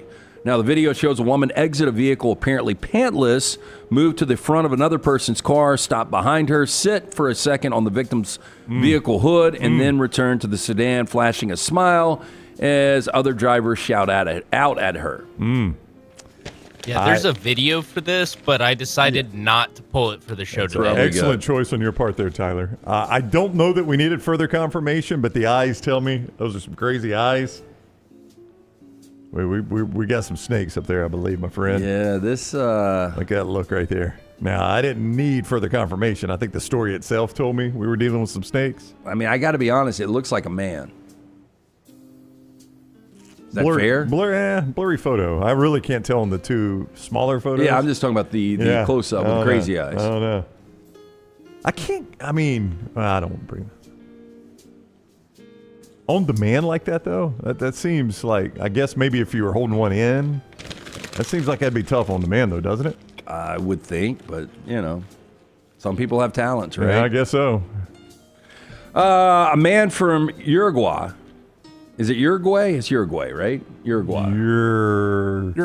Uruguay. Now holds a unique record. The biggest eyeball pop. I would not want to be able to do this. This is legitimate, by the way. Kind of makes me cringe, honestly. At some point, he could pop it out. You think?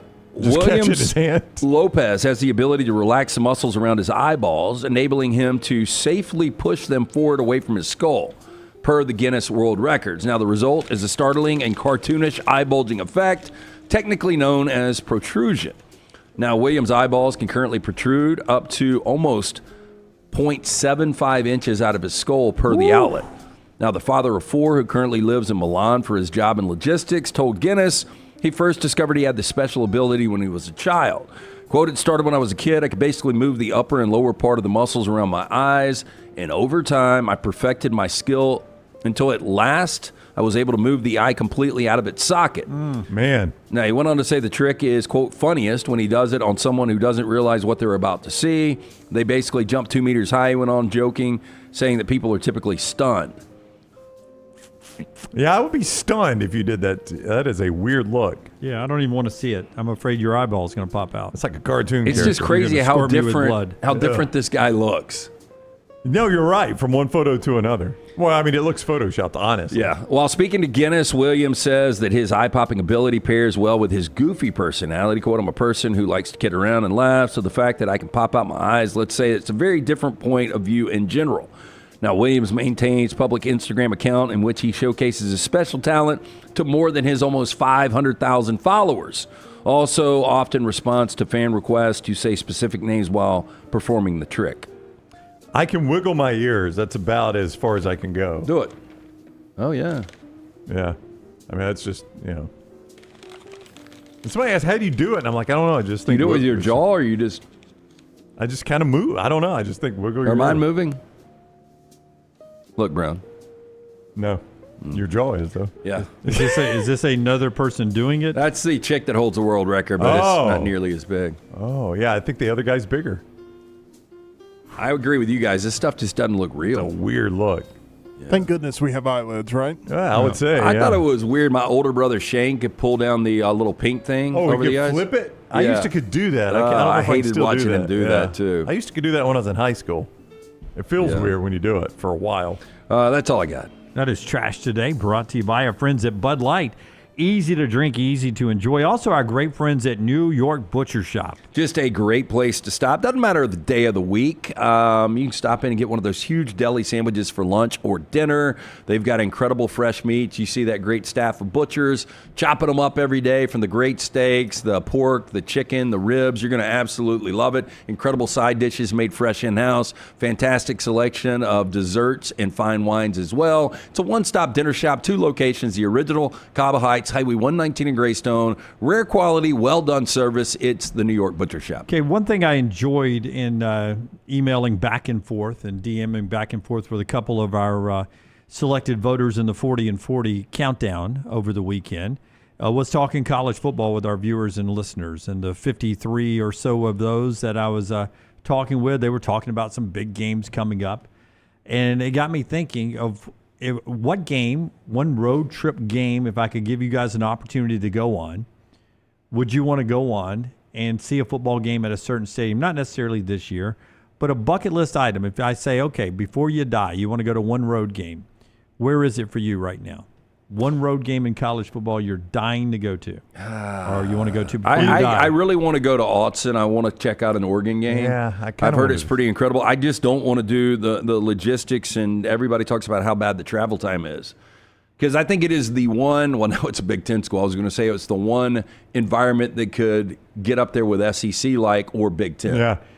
I think of like the Horseshoe, which I know, Jim, you've been in the Horseshoe for a semi-pro game. I've never been. I've been in the Horseshoe for a concert, and I wasn't blown away by the stadium. Like I think I'd built it up too high in my mind. But, I mean, an Ohio State-Michigan game at the Horseshoe is probably going to be pretty special. I've heard mixed reactions about the Big House. Me too. in Ann Arbor. I've talked to people that have been there that swear by it, and people that have been there like, man, it is. Same way with Notre Dame. It's a dull environment. Lance has affected me too much on Notre Dame. He says Notre Dame basically makes Notre Dame sound like it's almost condemned. You know, I haven't had anybody really challenge me on that either. Yeah. Like, when I've had the conversation, I've never had somebody, man, I really, really love South Bend. Now, they've expanded it since you've been there, I think. When were you there? I haven't been. I'll tell you this, Jeff Samardzija was the top receiver for Notre Dame back then. Yeah. He's already retired from Major League Baseball. Yes. So this was 2005, 2006, probably. So I wonder if in the expansions, maybe they've updated it a little bit. I don't know. But you know what I've learned as you look at some of these stadiums and hear about them is in the SEC, they keep these things pretty well updated. Like, these are some of the nicer stadiums you'll find. They've tried to stay ahead of the curve, keeping things updated. Because some of these stadiums just, like, I mean, I was blown away with the kind of money Ohio State has, how old and run down that stadium was around it and when you got inside the bowels. Have you ever had a chance to go to Tiger Stadium in Baton Rouge? Yeah. I've been to several games there. Okay. Y'all shared a rickshaw. That's right, the rickshaw. That's right. Yeah. That's right. I knew LT had been, and I couldn't remember if you had not been there. Now, I'm trying to remember, is the last time we were there, had they done both, or had they done the upper deck expansion? I think they had. This was the upper decks, not the new end zone.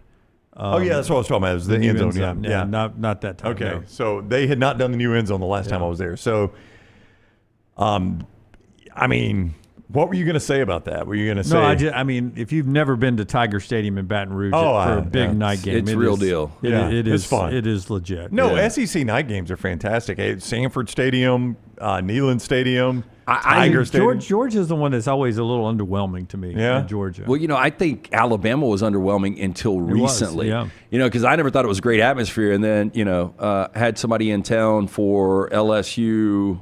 I guess it'll be 2 years this season.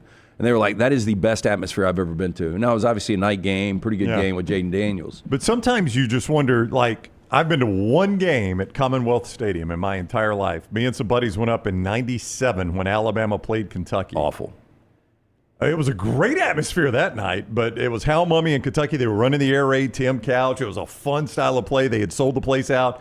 They upset Alabama. They tore the goalpost down. I remember leaving there thinking, man, that was such a surprisingly good atmosphere. It was Kroger when I went. It was just, it was so bad. Now, that's what I'm saying. I probably went for maybe the best night they've ever had. Not to give Lexington credit, beautiful city, and I thought it was an underrated SEC town, but I just didn't think the game day experience was I've been to Starkville with a really good Auburn team, and that was a good atmosphere, and a really good Alabama team, and that was a good atmosphere. But I wonder, you go to Starkville for a normal game, you're probably like, eh.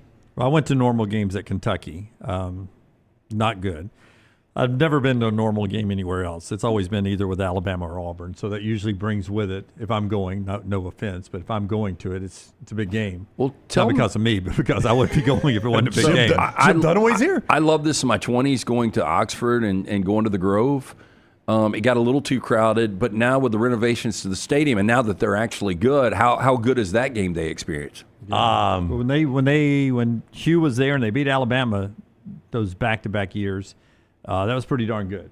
It was a pretty good atmosphere. When you got state troopers, wasn't that when Katy Perry jumped off the ball? Yeah, when you got state troopers or National Guard people barricading you from going into the city, they were only letting a certain number of people into the square because it was too crowded, too much humanity. That's a pretty good weekend. When you got National Guardsmen standing and blocking the roadway. That's not bad. Hey, what's your business inside town, sir? I'm an American. I want to go to Oxford. Is that basically Buc-ee's on Black Friday, or what's the most traveled day? Black Friday. Yeah. You guys asked me about Buc-ee's again on Friday. Are they about to be a sponsor? No. How you like Disney World and you don't like Buc-ee's? I'm so confused. They're equally crowded. Yeah. I mean, what can I get in Buc-ee's that I can't get? I mean, a Buc-ee's T-shirt. That's about it. Yeah. I mean, clean bathrooms. I like that. No, they got good clean bathrooms. I don't know if you got that at Disney. Yeah. I don't know what we're doing. All right, that's the show today. We're back with you tomorrow, 9 a.m. Central Time. The Meltdown today at 2 o'clock live. And don't forget our other content for you at Next Round Live on all our social media platforms. And if you missed any part of the show or ever want to catch up on anything, we always tell you to go to our podcast platform at Apple, Spotify, iHeart, and Google Podcasts. And remember, it helps us out tremendously when you like, follow, subscribe, and turn on those automatic downloads. That's really a key. Those automatic downloads helps us out a lot. And even before you do it, let us say thank you for doing that for us. Until next time, God bless you and God bless America.